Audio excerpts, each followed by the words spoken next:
ভাইয়া বলতো যে চল আজকে আম পারবো। তো দেখা যেত সবাই যখন ঘুমিয়ে যেত 11টা-12টার দিকে, আমরা তখন তো ছাদ ছিল না, বাসায় টিন শেডের ঘর ছিল। তো দেখা যেত টিন শেডের উপর আস্তে আস্তে উঠে ওই আম পাড়ার একটা বড় বাঁশের মতো মলাই থাকে, ওটা দিয়ে বাড়ি দিয়ে আম পারতাম। তো এই হিসাবে এই দুষ্টামির ক্ষেত্রে আমি আমার ভাইদের খুব ফেভারিট পার্সন ছিলাম। একবার ছোটকালে হলো খুব প্রচন্ড ব্যথা পেলাম হাঁটুতে খেলতে গিয়ে ভাইয়াদের সাথে। তো ভাইয়াকে জানাইনি ভাইয়াদের ব্যাপারটা। তো ভাইয়ারা চলে গেছে, পরে প্রচন্ড ব্যথা কি পায়ের হাঁটুর মধ্যে রড ঢুকে গেছে। রড ঢুকে যাওয়ার পরে দেখা গেছে যে ওই জায়গাটা মানে আমি ঢেকে ঢেকে রাখতাম যে কেউ যাতে না দেখে, হয়তো বকা টকা দিবে। কিন্তু 2 দিন পরে তো দেখা গেছে যে নানা ভাই ব্যাপারটা খেয়াল করলো। খেয়াল করে নানা ভাই মানে বকা দিল না, সে আমাকে পাশে বসালো, স্যাবলনটা ধুয়ে জায়গাটা পরিষ্কার করে দিল। নানা ভাই আমাকে 7 দিন পরিচর্যা করে জায়গাটা একদম পুরোটা ঠিক করে দিচ্ছে। ইনফেকশন হয়ে যেতে পারতো। তো শৈশবটা আমার খুবই মজার।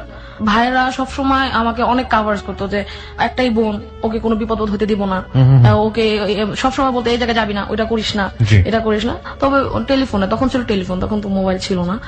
তারপর হচ্ছে মামারা বিদেশ থাকতো, তো মামা যখন বাইরে থেকে বাংলাদেশ আসতো তখন দেখা যেত একটা ছোট ব্রাশ থেকে শুরু করে একটা মেয়ের যা যা লাগে, ছোট একটা মেয়ে মানে 5-6 বছর, সব নিয়ে আসতো। মানে কোনো মানে ও মন খারাপ করবে এরকম কিছু নাই।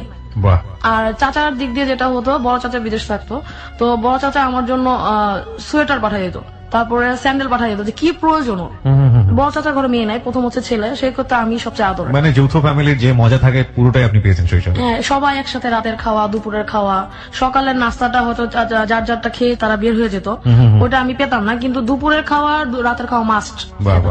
ইফতার, দাদা ভাই, ইফতারের সময় কি হতো, দাদা ভাই সবাইকে মুড়ি মাখিয়ে দিত, ওইটা আমরা সবাই। আবার দেখা যেত যে নানা ভাইয়ের বাসায় যখন ইফতারি করতাম, নানা ভাই সব ডিস্ট্রিবিউট করতো, আমরা হচ্ছে ইফতারের সময় যে আয়োজনটা ওটা করে দিতাম। ওই নানু, মা, চাচি ওনারা করতেছে, ওটাই এনে আমি টেবিলে সাজাতাম। এটা আমার খুব একটা ফেভারিট। যত কাজই থাকতো, টিচার আসতো হয়তো আজানের একটু আগে, দেখা যেত টিচারকে বলতাম স্যার আজকে ইফতার, আমি আজকে আর পড়বো না। আর যখন ভাইয়ারা থাকতো না, তখন তো আমার একাকিত্ব, তখন আমি স্কুল থেকে এসে কি করার, তখন দেখা যেত যে ওই এলাকার যে ছেলেরা থাকতো, ভাড়াটিয়া যাদের বলি, আমাদের বাসায় ভাড়া থাকতো, ওদেরই ছেলেদের সাথে আমি খেলা করতাম। আচ্ছা, ওদের ঘরে টোটালি কোনো মেয়েটে ছিল না। তো মেয়েরা আসতো, হয়তো দেখা যেত তারা ছোটকাল থেকেই ওরা দেখতাম গার্মেন্টস এর কাজ করে। আচ্ছা আচ্ছা, শিশু শ্রম, যেটা ব্যাটারি কারখানা, এটা কাজ করতো। তো দেখা যেত যে ওদের আমি পেতাম না, তখন ওদের দেখে একটা ফিল হতো যে এই যে ছোট মেয়েরা কাজ করছে এখন থেকে, ওরা তো ফ্যামিলির দায়ভার নিতেছে। তখন ফিল হতো যে ওরা কেন তো ছোটকাল থেকে কাজ করে।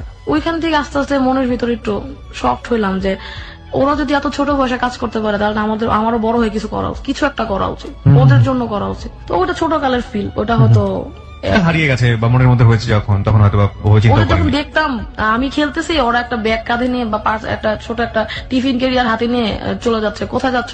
গার্মেন্টস এ কাজ আছে, আজকে নাইট ডিউটি আছে। তো বলতাম ঠিক আছে, তুমি কি করবো? আমি খেলবো। কি খেলবো? আমি তো চলে যাচ্ছি, তোমার তো পুতুল খেলার লোক নয়, হাড়ি পাতিল খেলবা কার সাথে? তোমার আজকে পুতুলের বিয়ে। আমি পুতুলের বিয়ে না হয়েছে তো নাই, আমি আজকে ওদের সাথে মার্বেল খেলবো। মানে আমি সবসময় ওই মানে আমার ভিতর মন খারাপ বা একটা জড়তা, এটা কখনোই কাজ করতো না। আচ্ছা, তো দেখা যেত যে ছেলেদের সাথে মার্বেল খেলতে, ছেলেরা বলতো তুমি তো মেয়ে, তুমি আমার সাথে কেন খেলবা? আমি বলছি যে তুমি কি আমাকে বন্ধু বানাবা? বন্ধু হলে কেউই মেয়ে না, কেউই ছেলে না, সেহেতু ওদের সাথে খেলতাম। তখনকার সময় ছিল না র্যাকেট, বাবা কিনে দিলে ভেঙে ফেলতাম। তখন কি করতো, বোর্ড বা কাঠ দিয়ে আমরা র্যাকেট বানিয়ে নিতাম। ওটা দিয়ে কক বানাতাম, কি দিয়ে একটা কাগজের পেঁচে পেঁচে একটা বল তৈরি করতাম হালকা, ওটা দিয়ে কক তৈরি করে নিতাম। আবার এর মধ্যেও কিছু কষ্টের কিছু আছে, যেমন হচ্ছে আমার টিচার অনেকবার চেঞ্জ হয়েছে। যেমন টিচারের কাছে পড়তে যেতাম না, টিচারের কিছু সমস্যা ছিল, ভাল লাগতো না আমার টিচারদের। মেয়েদের সাথে যেটা হয় ছোটকাল থেকে, যেটা হয় যে টিচারের কাছে পড়তে চাচ্ছে, টিচার তো আড়াআড়ি দৃষ্টিতে আমার দিকে তাকাচ্ছে, ভালো লাগতেছে না। শিশু বয়সটাতে এরকম হয়েছে। আমাকে একদিন একটা টিচার, মানে আমি হাত রেখেছি টেবিলের উপর, সে আমার উপর হাত রেখেছে, হাতটা সরিয়ে ফেলে আমি বললাম যে স্যার আমি কালকে পড়বো, আজকে পড়বো না, আজকে আমার দাওয়াত আছে। কোন ক্লাসে পড়েন তখন আপনি? তখন আমি পড়ি হচ্ছে ক্লাস 2-তে। ওকে। তো মাকে গিয়ে বললাম, মা আমার তো টিচারটা ভালো লাগতেছে না। বলছে কেন? আমি টেবিলে হাত রেখে পড়তেছি আর আমার হাতের উপর হাত রেখেছে। তো মা বলছে কেন? আমার বলছে তুই যে আমাকে কথাটা বললি, তোর কি ভয় লাগে না?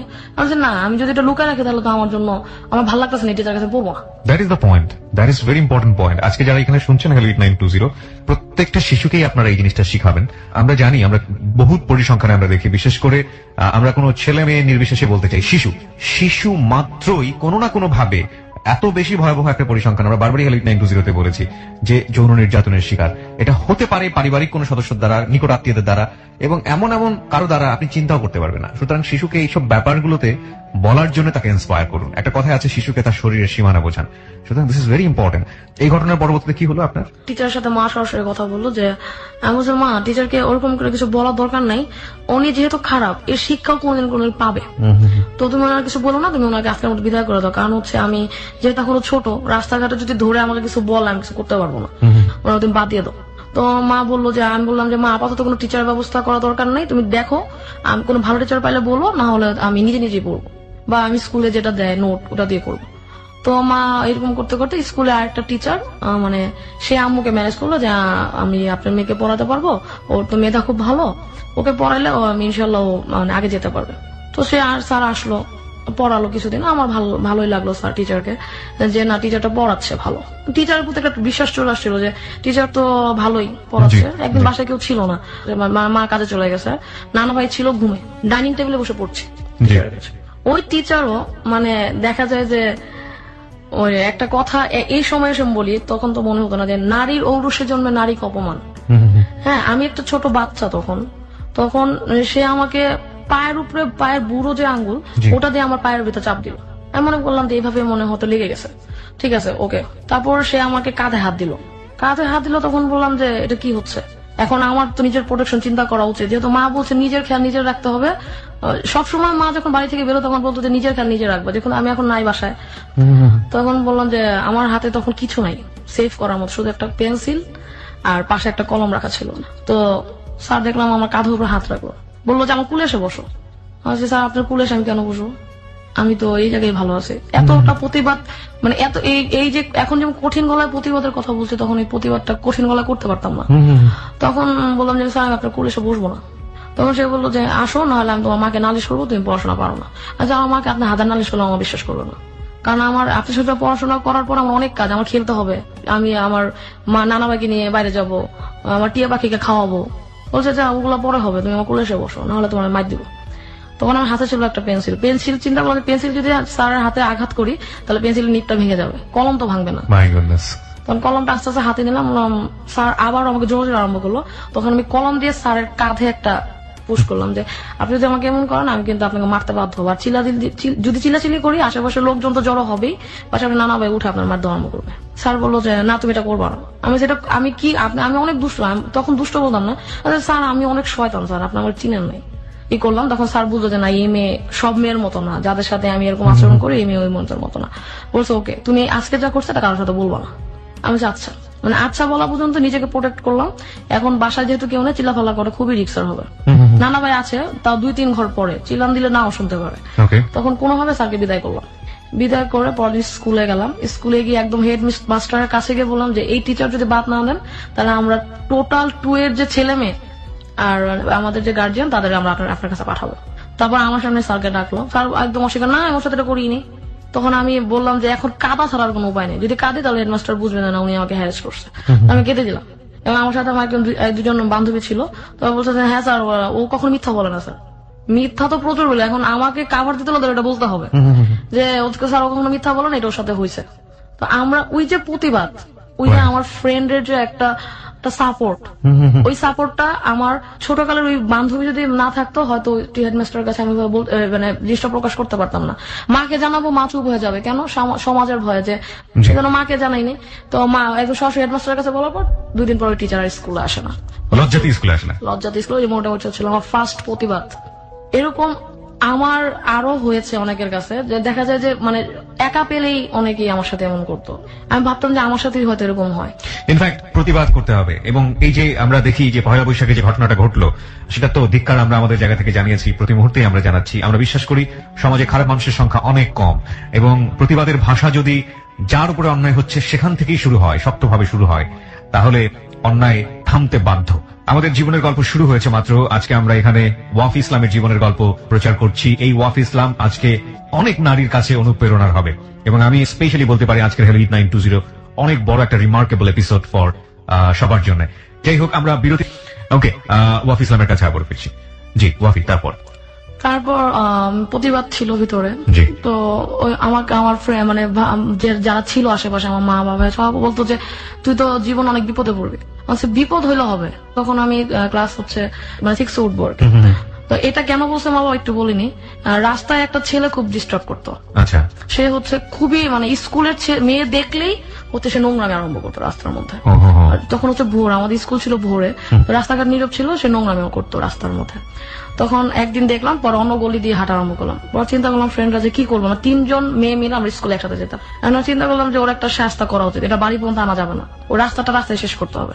তো আমাদের বাড়ির কাছে বাড়ি হচ্ছিল ইটের খোয়া ছিল, পাথর ছিল, আর হচ্ছে বাসা ছিল ইংরেশন বড়, আর ওটার মধ্যে নিলাম মরিচের গুঁড়া মিশা, ওটা হচ্ছে পানি দিয়ে ইট তৈরি করলাম যাতে যদি মারি ওর চোখে যাতে জলে। তো কি করলাম, ইটের খোয়া গুলা আর হচ্ছে ইয়াগুলা পাথর গুলা ব্যাগে নিলাম, জিনিসটা হাতে নিলাম এবং ওড়না করতাম, ওড়নার নিচে লুকায় নিলাম আর কি, স্কার্পের নিচে। বললাম যে ও যে রাস্তা দ্বারা ওই রাস্তা দিয়ে যাবো আমরা।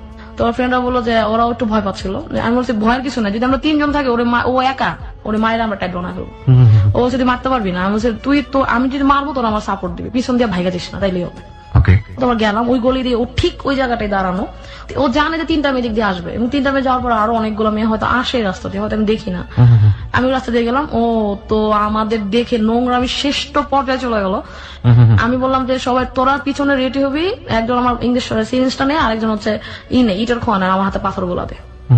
তো দিল, আমি এক হাতে হচ্ছে এন্টিকাটার দিয়ে তখন পেন্সিল শার্প করতাম, ছোটবেলা থেকে ছবি টবি আঁকি আমি। এই হাতে এন্টিকাটার, ও যদি আমাকে ধরতে আসে তাহলে এন্টিকাটার ইউজ করবো, নাহলে হচ্ছে আমি পাথর দিয়ে বা ওই যে মরিচের গুঁড়া দিয়ে সাহায্য করে দেবো।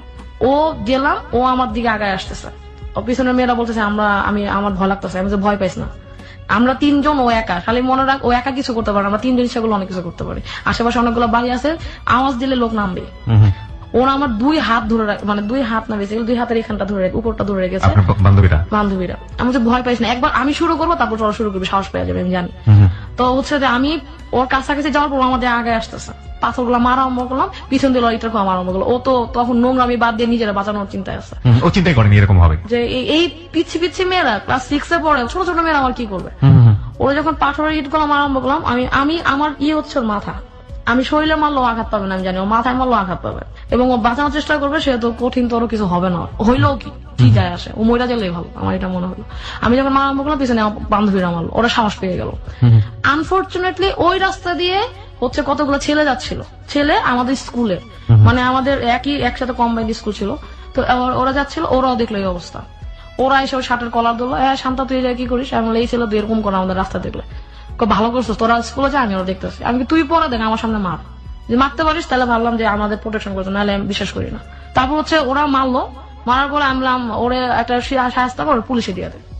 তারপর পুলিশে দিলে ওরা কদিন পর বেরোয় আবার নোংরামি করবে, ওরা এই জায়গায় শাস্তা করবো যাতে এই গলিতে কেন এই এরিয়ার কখনো না দেখে। ওরা ইচ্ছা মতো ওরা মারলো, মারার পরে হচ্ছে আমি বললাম তুই তোরা মারিস না, এবার আমি একটা থাপ্পড় দিই। ও যখন একটা ছোট বাচ্চা একটা থাপ্পড় খাবে, ওর ভিতরে যদি মনুষ্যত্ব থাকে, ও লজ্জা পাবে। তারপর আমি চটকাম বললাম, আমি বলছি দেখ তুই ভাবছিস আমরা 3 জন একা, কিন্তু আমরা একা না, আমরা যদি ডাকি সবাই আসবে। এটা বলে ও চলে গেল, বলে যা বাসায় এই গলিতে তোরা না দেখে। এইসব অ্যাক্টিভিটির জন্য আপনার মা অনেক ভয় পেত আপনাকে নিয়ে? না, মা ভয় পেত যে আমি একা মেয়ে, কি মানে আমি তো ছোট, ক্ষতি করতে পারে। মা এই নিয়ে ভয় পেত, সমাজ নিয়ে ভয় পেত, যে সমাজের লোকজন যদি জানে তাহলে তো তোরে খারাপ বলবে। আমি বলছি খারাপ বললে আমার কি যায় আসে, মানে আমার বাড়ির গেট থেকে বের হইলে আমি আর মানে বাড়িতে কি হচ্ছে ওটা চিন্তা করতাম না। তখন চিন্তা করতাম যে আমার রাস্তা দিয়ে আমি যদি নিজে ভালো চলি, আমার যদি নিজের পোশাক আশাক ঠিক থাকে, কেউ আমার টিচ করার সাহস পাবে না। আমি সবসময় নামাজ করতাম, সবসময় ওন্না ইউজ করতাম, তো আর খুব প্রতিবাদী ছিলাম। যেমন আমাকে কেউ অন্যায় ভাবে যদি ফ্যামিলির মধ্যেও কেউ বকা দিত, আমি সরাসরি আনসার করতাম যে আমাকে কেন বকা দিচ্ছেন, এই কাজটা আমি করি নাই। তারপর হচ্ছে যে আমার যখন ক্লাস 8 উঠলাম, তখন হচ্ছে যে গার্মেন্টস এর মেয়েদের দেখলাম যে ছোট ছোট মেয়েরা, ছোটকাল থেকে একটা আমি তোকে বলেছি, তখন চিন্তা হলো যে আমি ওদের মতো, ওরা তো স্ট্রাগল করে, তো আমি দেখি আমি নিজে কিছু করতে পারি কিনা, আমি যদি নিজের কিছু খরচ নিজে বহন করতে পারি। তো দেখলাম যে আশেপাশে অনেক ছেলে মেয়ে আছে ছোট ছোট, যাদেরকে পড়ানো যায়। ওদের ফ্যামিলির কাছে গেলাম, বললাম যে আপনার বাচ্চাটাকে আমাকে দিয়ে না, আমি ওরা সরাসরি শেখাবো। তখন বলতেছে যে তুমি তো এইটা বড়, তুমি তো আরো ভালো স্টুডেন্ট পেতে পারো। তখন এলাকায় অনেক টিচার, যে ওরা অনেক ভালো টিচারই করছে। আমি এত ভালো তো টিচার এখন করতে পারবো না, আর আমার ফ্যামিলি ছিল একটু ধার্মিক, মানে মেয়েদের বাড়ি থেকে তো বের হওয়া যাবে না, তুমি বড় মেয়ে, তোমার বিয়ে হয়ে যাবে, মানে এরকম একটা ইয়ে ছিল, যে বড় যেহেতু আমাকে পুরো অনেকগুলো বিপদে ফেস টু ফেস, ফ্যামিলির যে বাধা, ফ্যামিলির সাপোর্ট জি। সবই আমি পেয়েছি। ওকে, তো দেখা যেত যে তুমি বাড়িতে পড়ো না, তুমি বাসায় পড়ো, যখন দেখতো যে আমি নিজের রুমে বসে বাচ্চা পড়ছে তখন আর ফ্যামিলি কিছু বলতো না। তো ওই 50 টাকা 100 টাকা দিয়ে আমার শুরু, এবং যখন আমি 8 এর ফাইনাল দিই তখন আমাকে ফার্স্ট দেখতে আসে, দেখতে আসে মানে হচ্ছে আপনার বিয়ের ব্যাপারে? বিয়ের ব্যাপারে দেখতে আসে। তখন খুব মন খারাপ যে আমি এত ছোট, আমার বিয়ে দিয়ে দিবে। তোমার দেখতে আসার কোনো ঘটনা মনে আছে? হ্যাঁ, আমার পুরোপুরি মনে আছে। একটু শুনি। ফার্স্ট যেদিন দেখতে আসলো, আমি স্টুডেন্টের পড়াচ্ছিলাম, তো মা বলছে যে মার সাথে আরো কেউ ছিল, নানু ছিল, আচ্ছা। নানু আর দাদু। তো বলতেছে যে শান্তা একটু রেডি হো। সে রেডি হবো কেন? বলছে তোর দেখতে আসবে। আমি বলছি, কে দেখতে আসবে? বলছে যে একটা প্রস্তাব আসছে, তোমাকে দেখতে আসবে। আমি আমার দিকে তাকালাম, দেখলাম মার চোখে ছলছল পানি, মানে মাও চাচ্ছে না, কিন্তু মা তো, আমি যেহেতু যৌথ ফ্যামিলির সবচেয়ে বড় মেয়ে, তার উপর একটা প্রেশার থাকে যে তোমার মেয়ে, জি, সবারই একটা ওপিনিয়ন থাকে। ওপিনিয়ন থাকে। তো মার চোখে, মা যখন চোখে পানি দেখলাম তখন হচ্ছে আমি আর কিছু বলি নাই। আমার খুব মন খারাপ, মানে এখনো ভাবলে চোখে পানি আসে যে আমি আমার ওই লাইফটা মানে খুবই এত কষ্টে গেছে, মানে কিছু হলে দেখতে আসতো চলো। তো ফার্স্ট যেদিন দেখতে আসলাম আমি শাড়ি পরে গেলাম, সামনে গিয়ে বসলাম, আমার ঘুমটা খুললো, চুল দেখলো, আমি তখন এইটা পরি মোটামুটি বড়ই, তো চুল দেখলো, আমি ফুপুদের দেখতাম যেরকম করে দেখতো। তারপরে হাতটা হাতে নিল, মানে ওই একটা মহিলা আর কি, হাতটা হাতে নিয়ে আমার চামড়া ঘষা আরম্ভ করলো যে আসলে ফর্সা না কালো নাকি মেকআপ দিয়ে এরকম হয়েছে। ও মাই গড। তারপর বলতো একটু হাঁটো তো, হাঁটা শুরু করলাম, বলে শাড়িটা একটু উঁচা করে হাঁটো যাতে তোমার পাটা দেখা যায়।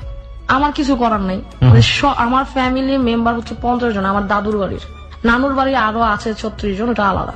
মানে আমার পাশে তখন প্রায় 80 জনের মতো লোক বসা, আমি একা, শুধু আমার মা আমার পিছনে দাঁড়ানো, ছোট ভাই বোন সবাই খেলতেছে, সবাই ছোট।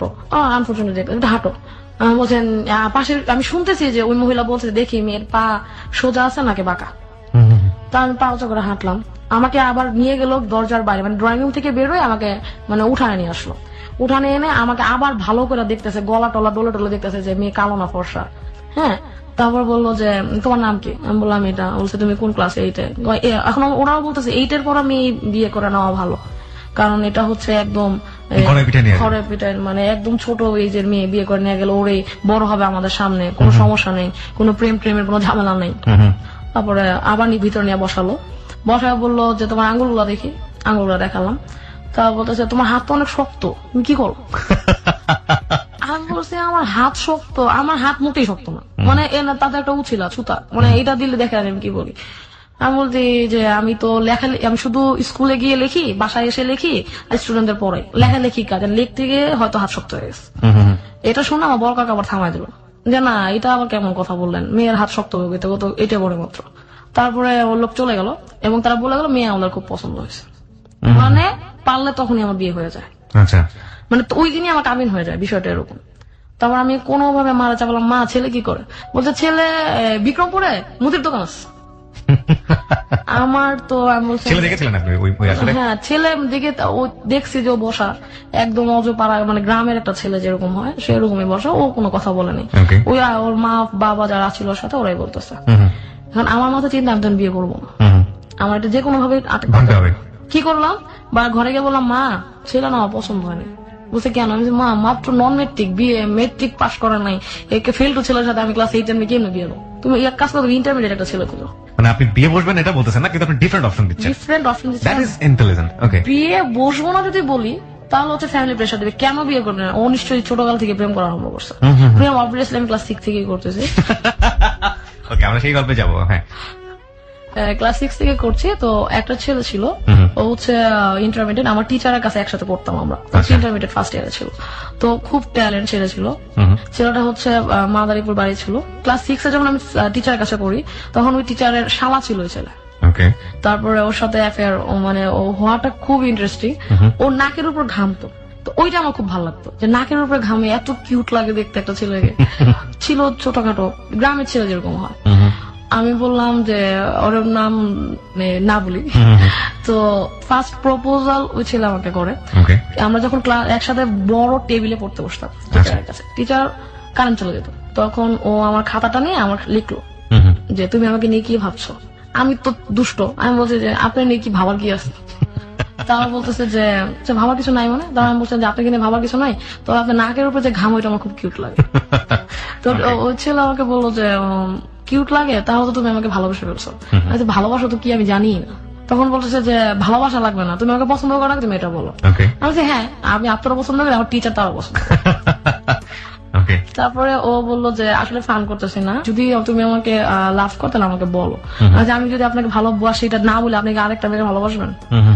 তখন আস্তে আস্তে মানে লেখি সব কথা বলতে পারতাম না টিচার সামনে।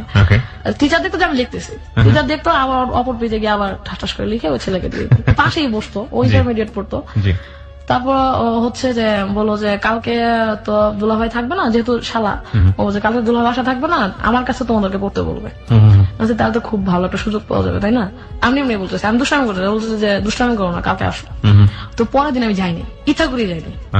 কারণ আমার যেহেতু ছোটবেলায় কিছু ঘটনা আমি বলেছি, আমি চাই না আমি হেরাজ হতে, যদি ভালোবাসি সত্যিকার অর্থে ভালোবাসবো, হেরাজ হতে পারবো না। তো ছেলেদের দিয়ে তখন একটু ছেলেদের উপর একটু বিশ্বাস কমে আসে, যে আবার বিশ্বাসটা বেড়ে যায় তখন ভাইয়ারা বাসায় আসে। আমার ভাইরা তো এরকম না, তাহলে চিন্তা করলো সব ছেলে এরকম না।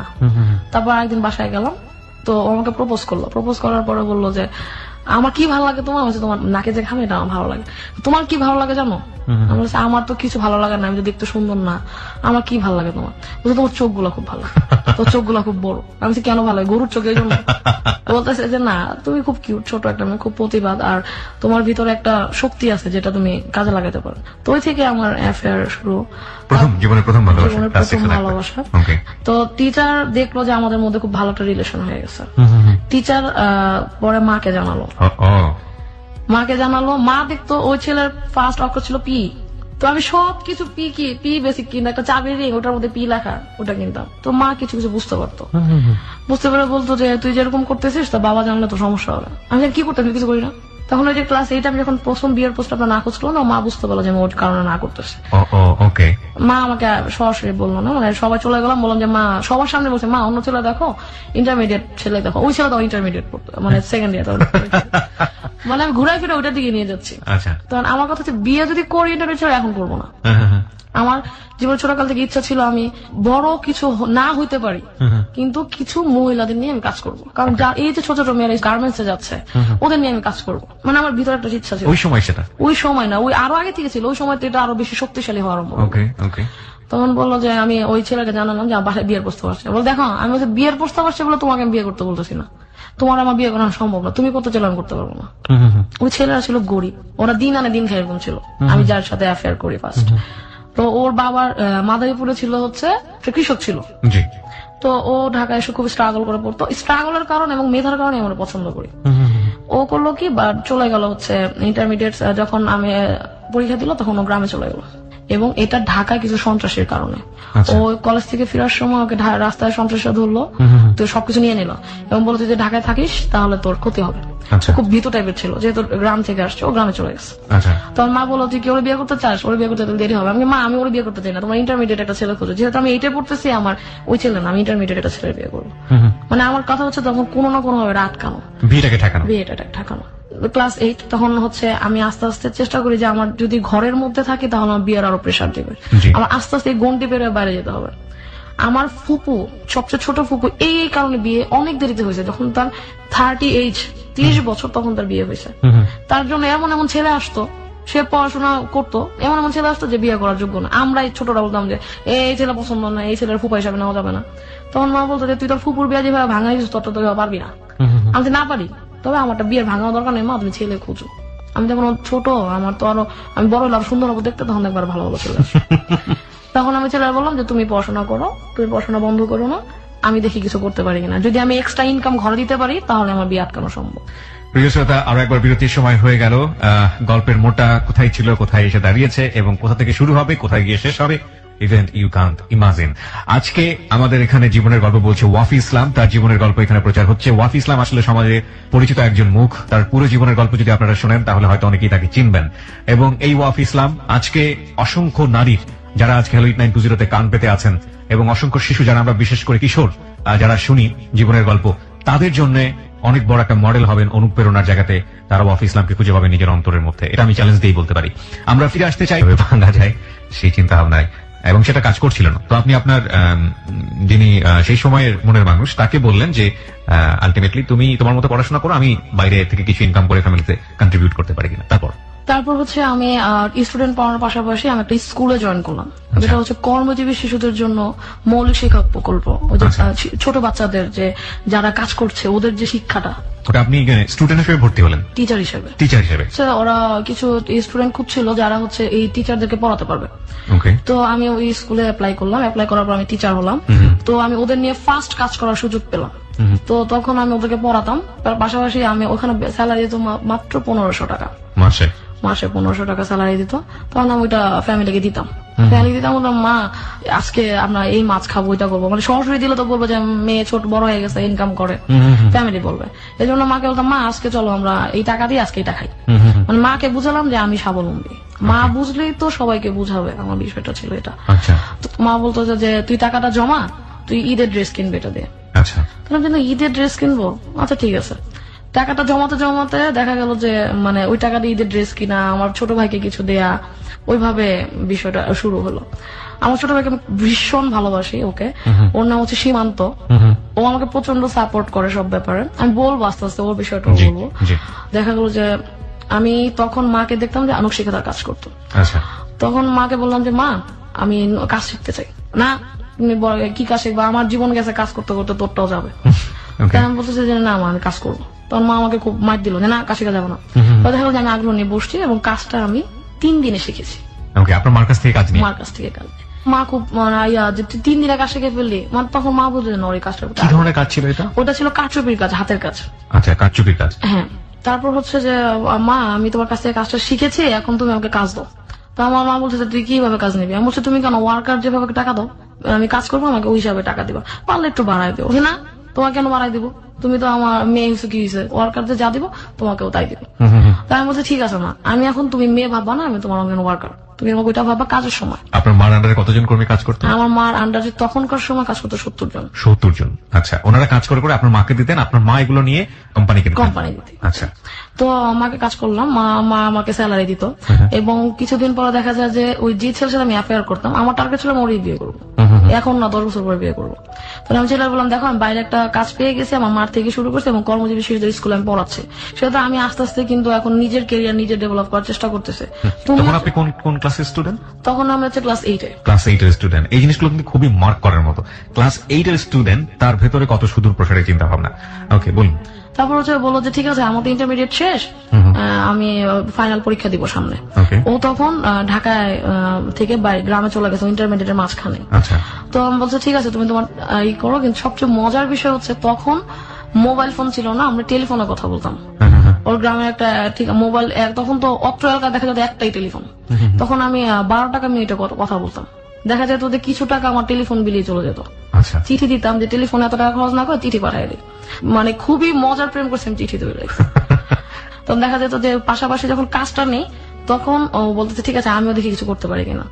আলটিমেটলি ছেলের পড়ালেখাটা বন্ধ হয়ে গেল, নিজেই করে দিল। কেন? ফ্যামিলি ওর পড়ালেখা টানতে পারতেছে না, এফোর্ড করতে পারছে না, ও কিছু করার চেষ্টা করতেছে, পারতেছে না, গ্রামে তো কিছু করা সম্ভব না। তাই আমি বললাম তুমি টিচারই করো। তো আমার কথা শুনে একটা কোচিং সেন্টার জয়েন করলো। জয়েন করার পরে ওর সাথে আমার প্রায় 4 বছর কোনো যোগাযোগ হয় নাই। জয়েন করার পরে? হ্যাঁ। তখন আমি ক্লাস 8 এর থেকে যখন আমি ইন্টারমিডিয়েট ফার্স্ট ইয়ার, তখন ওর সাথে আমার আবার যোগাযোগ হলো। এই 4 বছর যোগাযোগ হলো না কেন? কোনো কারণ ছিল? কারণ ছিল হচ্ছে ও পড়াশোনা বন্ধ করে দিয়েছে, এই লজ্জায় আমার সাথে যোগাযোগ করতো না। ওহো। তখন আমি ইন্টারমিডিয়েট ফার্স্ট ইয়ার, আমি ওকে খুঁজে বের করলাম যে ও কই। 4 বছর তো ইম্পসিবল একটা লোকের সাথে টিকে থাকা। আমি শুধু ওর কথাটা শেষ করে আমি একটা কথা বলবো। তারপর হচ্ছে যে ওরকে আমি খুঁজে বের করলাম ওর ফ্রেন্ডের মাধ্যমে। ওর ফ্রেন্ড থাকতো ফকিরাপুর। অনেকদিন আগে আমাকে বলছে, যখন এইটা পড়ি তখন বলছে যে আমার একটা ফ্রেন্ড থাকে ফকিরাপুর, এমন এমন জায়গায়। ফকিরাপুর কোথায় বলছে আমার মনে নেই, শুধু মনে আছে ফকিরাপুর বলছে। আমি আমার স্কুলের ফ্রেন্ডকে নিয়ে আমি ফকিরাপুর চলে গেছি। পুরো এলাকায় ফকিরাপুর ঘুরে ওই ছেলেটাকে আমি খুঁজে বের করছি। পুরো ফকিরাপুর তো অল্প জায়গা না, অনেক বিশাল বড় জায়গা। তো খুঁজে বের করলাম। ওই ছেলে বললো যে শান্ত তুমি আমাকে কিভাবে খুঁজে বের করলা? তা আমি বললাম যে ভালোবাসা যখন টান দেয় তখন হচ্ছে যে গভীর জল থেকেও মাছ তুলে নিয়ে আসা যায়। পারভেজ তো এখন মাছ হয়ে গেছে, ওরে ও কই? তখন বলছে ও তো ওই যে পড়ালেখা বন্ধ করেছে, এখন পড়ালেখা স্টার্টই করে নাই। আর ওর ফ্রেন্ড তখন মেডিকেলে ফাইনাল ইয়ার আছে, আমি তখন ইন্টারমিডিয়েট ফার্স্ট ইয়ার। তার মানে ও যদি এখনো পড়ালেখা শুরু করে তার মানে ইন্টারমিডিয়েট সেকেন্ড ইয়ারও থাকবে। তখন আমি বললাম যে ঠিক আছে আপনি আমার খুঁজে বের করবেন, আমার কাছে আসতে বলেন। তারপর আমি ফোন দিলাম। ফোন দেওয়ার পর আমার কাছে আসলো, বললো যে দেখো এই অবস্থা, আমি তোমার ইয়া না, আমাকে তুমি ভুলে যাও। আমি তো ভুলে যাও তত সহজ না, তাহলে 4 বছর আগে কেন বললাম না? 4 বছর পর সেখানে ভুলার কথাটা বলতেছো। তারপরে ওই ছেলে বললো যে আমার তোমার সাথে রিলেশন রাখা সম্ভব না, আমি যদি লাইফে কিছু করতে পারি তাহলে তোমার কাছে ফেরত আসবো। আমি বলছি সেটা কবে? তুমি ফেরত আসতে আসতে আমিও নাও থাকতে পারি, আমি তো ফ্যামিলির বড় মেয়ে। তখন বলতেছে যে না, আমি যদি ফেরত আসতে পারি তাহলে পরে আসবো। আমি বলছি ঠিক আছে, আমি অপেক্ষা করবো। 4 বছর অপেক্ষা করছি, আমি তোমাদের 12 বছর অপেক্ষা করতে পারবো, দেখি তুমি কি রেজাল্ট দাও। তারপর হচ্ছে যে এই যে স্কুলে পড়াতাম, পড়াশোনার পাশাপাশি ওই ছেলেটা আমার খুব পেইন দিত। পেইন দেওয়ার পরে আমি আবার ক্লাস 9 দিকে ফিরে যাই। এটা হচ্ছে ইন্টারমিডিয়েট ফার্স্ট ইয়ারের কথা। 9 দিকে ফিরে যাবো এই কারণে যে তখন থেকে আমার সংগ্রাম শুরু হয়ে গেছে জীবনের। কিভাবে আমি ইন্টারমিডিয়েট পর্যন্ত আসলাম 9 থেকে। ওই যে মা কিছু স্টুডেন্ট দিল যে তুমি যে কারচুপির কাজটা শিখেছো, তুমি তখন ওই ছেলের সাথে আমার কোনো যোগাযোগ নাই। তখন আমার মনের ভিতরে খুব অশান্তি যে আমি যদি কোনো কাজ নিয়ে ব্যস্ত থাকি তাহলে আমি ছেলেটার ভুলে থাকবো। তো আমি মাকে বললাম যে ঠিক আছে মা, আমাকে তুমি স্টুডেন্ট দাও, আমি ওদের কাজ শিখাবো। স্টুডেন্ট বলতে অনেক বড় বড় মহিলা, মানে আমার কাছে তো স্টুডেন্ট। তো মা বলতেছে যে তুমি কেন তো কাজ করতে চাইতেছো, তোমার তো বিয়ে দিয়ে দেবো। আমি দাও না, ছেলে খুঁজো, সমস্যা কি? তখনও আমি ছেলেরা ভুলি নেই, 4 বছরের মাঝখানে আমি বলছি যে বিয়ে দাও, ব্যবস্থা করো। যেহেতু আমার সাথে কোনো যোগাযোগ রাখতেছে না, আমার তো খুঁজে বের করতে, আমার ভিতর তো ফিলটা আছে। তখন আমি বললাম যে মা ওকে, তুমি আমাকে কাজ দাও। তো মা আমাকে কিছু ওয়ার্কার কাছে পাঠালো, আমি ওদেরকে 6000 টাকা করে কাজ শিখালাম, কারচুপির কাজ, জন প্রতি 6000 টাকা। আচ্ছা, কারচুপির কি ধরনের কাজ? এটা শাড়ির উপরে বড় ফ্রেমে বড় কাপড়ের উপর কাজ করা হয়, কিন্তু এটা শাড়ির কাজ ছিল না, ছিল হচ্ছে গ্রেডিং স্কার্ট, যেটা হচ্ছে গিফট কার্ড। বাইরে যে প্রোডাক্ট আছে, মানে জার্মানি, ইজিপ্ট, বাইরের কান্ট্রি তার খুব চাহিদা। ছোট ছোট গ্রিটিংস কার্ড, যেটা হচ্ছে মানে ওরা খুব ইউজ করে, খ্রিস্টানরা বিভিন্ন অকেশনে ওরা দেয় গ্রিটিংস কার্ড। হ্যাঁ, বুঝতে পেরেছি। তারপর ওই মহিলাদের কাজ শেখানোর পরে মহিলারা বললো আমরা যে কাজটা শিখবো, আমরা এটা কোথায় কাজ করাবো, আমাদের তো উপায় নাই, ঘর থেকে বেরোতে পারবো না, তুমি তোমার মাকে দিয়ে দেখো না আমাদের কাজগুলো সেল করাতে পারো কিনা। মানে ওরা কাজের প্রোডাক্ট গুলো কোথায় সেল করবে? হ্যাঁ, তখন আমার বললাম যে আন্টি চিন্তা করেন, আপনার কাজ করেন, আমি কাজটা শিখেন ভালো করে। কেউ 3 দিনে, কেউ শিখলো, কেউ 7 দিনে শিখলো। তো ওরা বললো যে কাজটা আমরা করতে থাকি, তুমি দেখো এটা কোথাও দিতে পারো কিনা। আচ্ছা, ওদের কাজ হচ্ছে মাত্র শুরু, ওরা খুব স্বল্প পরিমাণে কাজ করতে পারে, ওইটা দিয়ে একমাত্র কার্ড তৈরি করা সম্ভব। আচ্ছা, শাড়ির কাজ এখন ওনারা পারবে না। তারপর হচ্ছে যে ওরা আমাকে কাজটা দিত, আমি ছোট ছোট নিজেই কার্ড তৈরি করতাম, যেহেতু মা তো ডিজাইন অফিস থেকে পেতো, ওটা দিয়ে ওয়ার্কার দিয়ে কাজ করাতো। আমার আম্মুর ওই জিনিসটা ছিল না যে নিজে কিছু করি, তাহলে আমি ওদের ছোট ছোট কাজ দিয়ে আমি ছোট ছোট গ্রিটিংস কার্ড তৈরি করতাম। তখন চিন্তা করলাম যে আমার তো এখন ওদের কাজ শেখানো শেষ, আমার এখন আর কোনো কাজ নাই, না আমার তো ব্যস্ত থাকতে হবে অন্তত ওই ছেলেটার ভুলে থাকার জন্য এবং আমার স্বপ্ন পূরণের জন্য। আমি তো ওই রাস্তা দিয়ে হাঁটা আরম্ভ করলাম। স্বপ্ন তো পূরণ হবে কিনা জানেন, এটা ভবিষ্যতের ব্যাপার, তবে ওই রাস্তাতে হাঁটতে থাকি যাতে আমি বিজি থাকতে পারি এবং এই যে মহিলাগুলো তৈরি করতেছি, আমি যে মানুষগুলো তৈরি হচ্ছে আমার হাত দ্বারা, ওনারা যাতে তাদের কাজটা ফেলানো না যায়। This is a very important point. আমি একটু জানার জন্য, পরিষ্কার করার জন্য বলছি, তখন আপনি 4 বছরের ব্রেকে ছিলেন নাকি আলটিমেটলি ছেলের সাথে আপনার মিট হওয়ার পরে ব্রেকআপ হয়ে গেছে? তখনকার 4 বছর অপেক্ষা ছিলাম, অপেক্ষার সময়টাতে আপনি কাজটা করছেন। ওকে, একটা মানুষ যখন আলটিমেটলি কোনো ছেলের চিন্তা করে, কোনো অ্যাফেয়ার চিন্তা করে, তখন তার মাথা হ্যাং থাকে, একদম 99% ব্লক। আমি চাচ্ছিলাম যে আমি ব্লক হয়ে যাই, তাহলে তো আমার ক্যারিয়ার শেষ। আমার তো ক্যারিয়ারও ভাবতে হবে, ওই ছেলেকে নিয়ে ভাবতে হবে, আমার ফ্যামিলি নিয়েও ভাবতে হবে, প্লাস বিয়েটা আটকাতে হবে। কারণ বিয়ে না আটকালে ছেলে বিয়ে করুক আমাকে না করুক, কিন্তু আমার তো আমার স্বপ্ন আছে একটা। প্রত্যেকটা মেয়ে যেমন যেহেতু ছোটকাল থেকে একটা স্বপ্ন দেখো, ওটা তোমার ফিল করতে হবে। তখন আমি টুকটাক ছবি আঁকতাম, একটা আর্টিস্ট স্কুলে গিয়ে টুকটাক ছবি আঁকতাম আর কি। তো ওই মেয়েদের কাজগুলো নিয়ে আমি কার্ড তৈরি করলাম। কার্ড তৈরি করার পর বললাম যে কার্ড তৈরি করতেছি কেন, আমি কাজ করি আজি সুপার মার্কেট, একটা নাম আছে আমি জানি, নামে একটা মার্কেট আছে, ওখানে একটু যাই, ওখানে অনেক ক্রিয়েটিভ আইটেম আছে। তো আমি ওখানে গেলাম, গিয়ে আমি বললাম যে ভাই আমার কাছে প্রোডাক্ট নিবেন? বলছে আপনি প্রোডাক্ট নিলে আপনাকে টাকা দেওয়া হবে না, আপনি প্রোডাক্ট দিয়ে যাবেন। ক্লাস 9 পড়েন তখন? আমি ক্লাস 9। তখন আমি ওদের প্রোডাক্ট দিলাম, ওরা প্রোডাক্ট রাখতো, দেখা যেত 6 মাস পর আমাকে টাকা দেয়, তারপরও তো টাকা দিচ্ছে। দোকানের নামটা কি ছিল মনে আছে?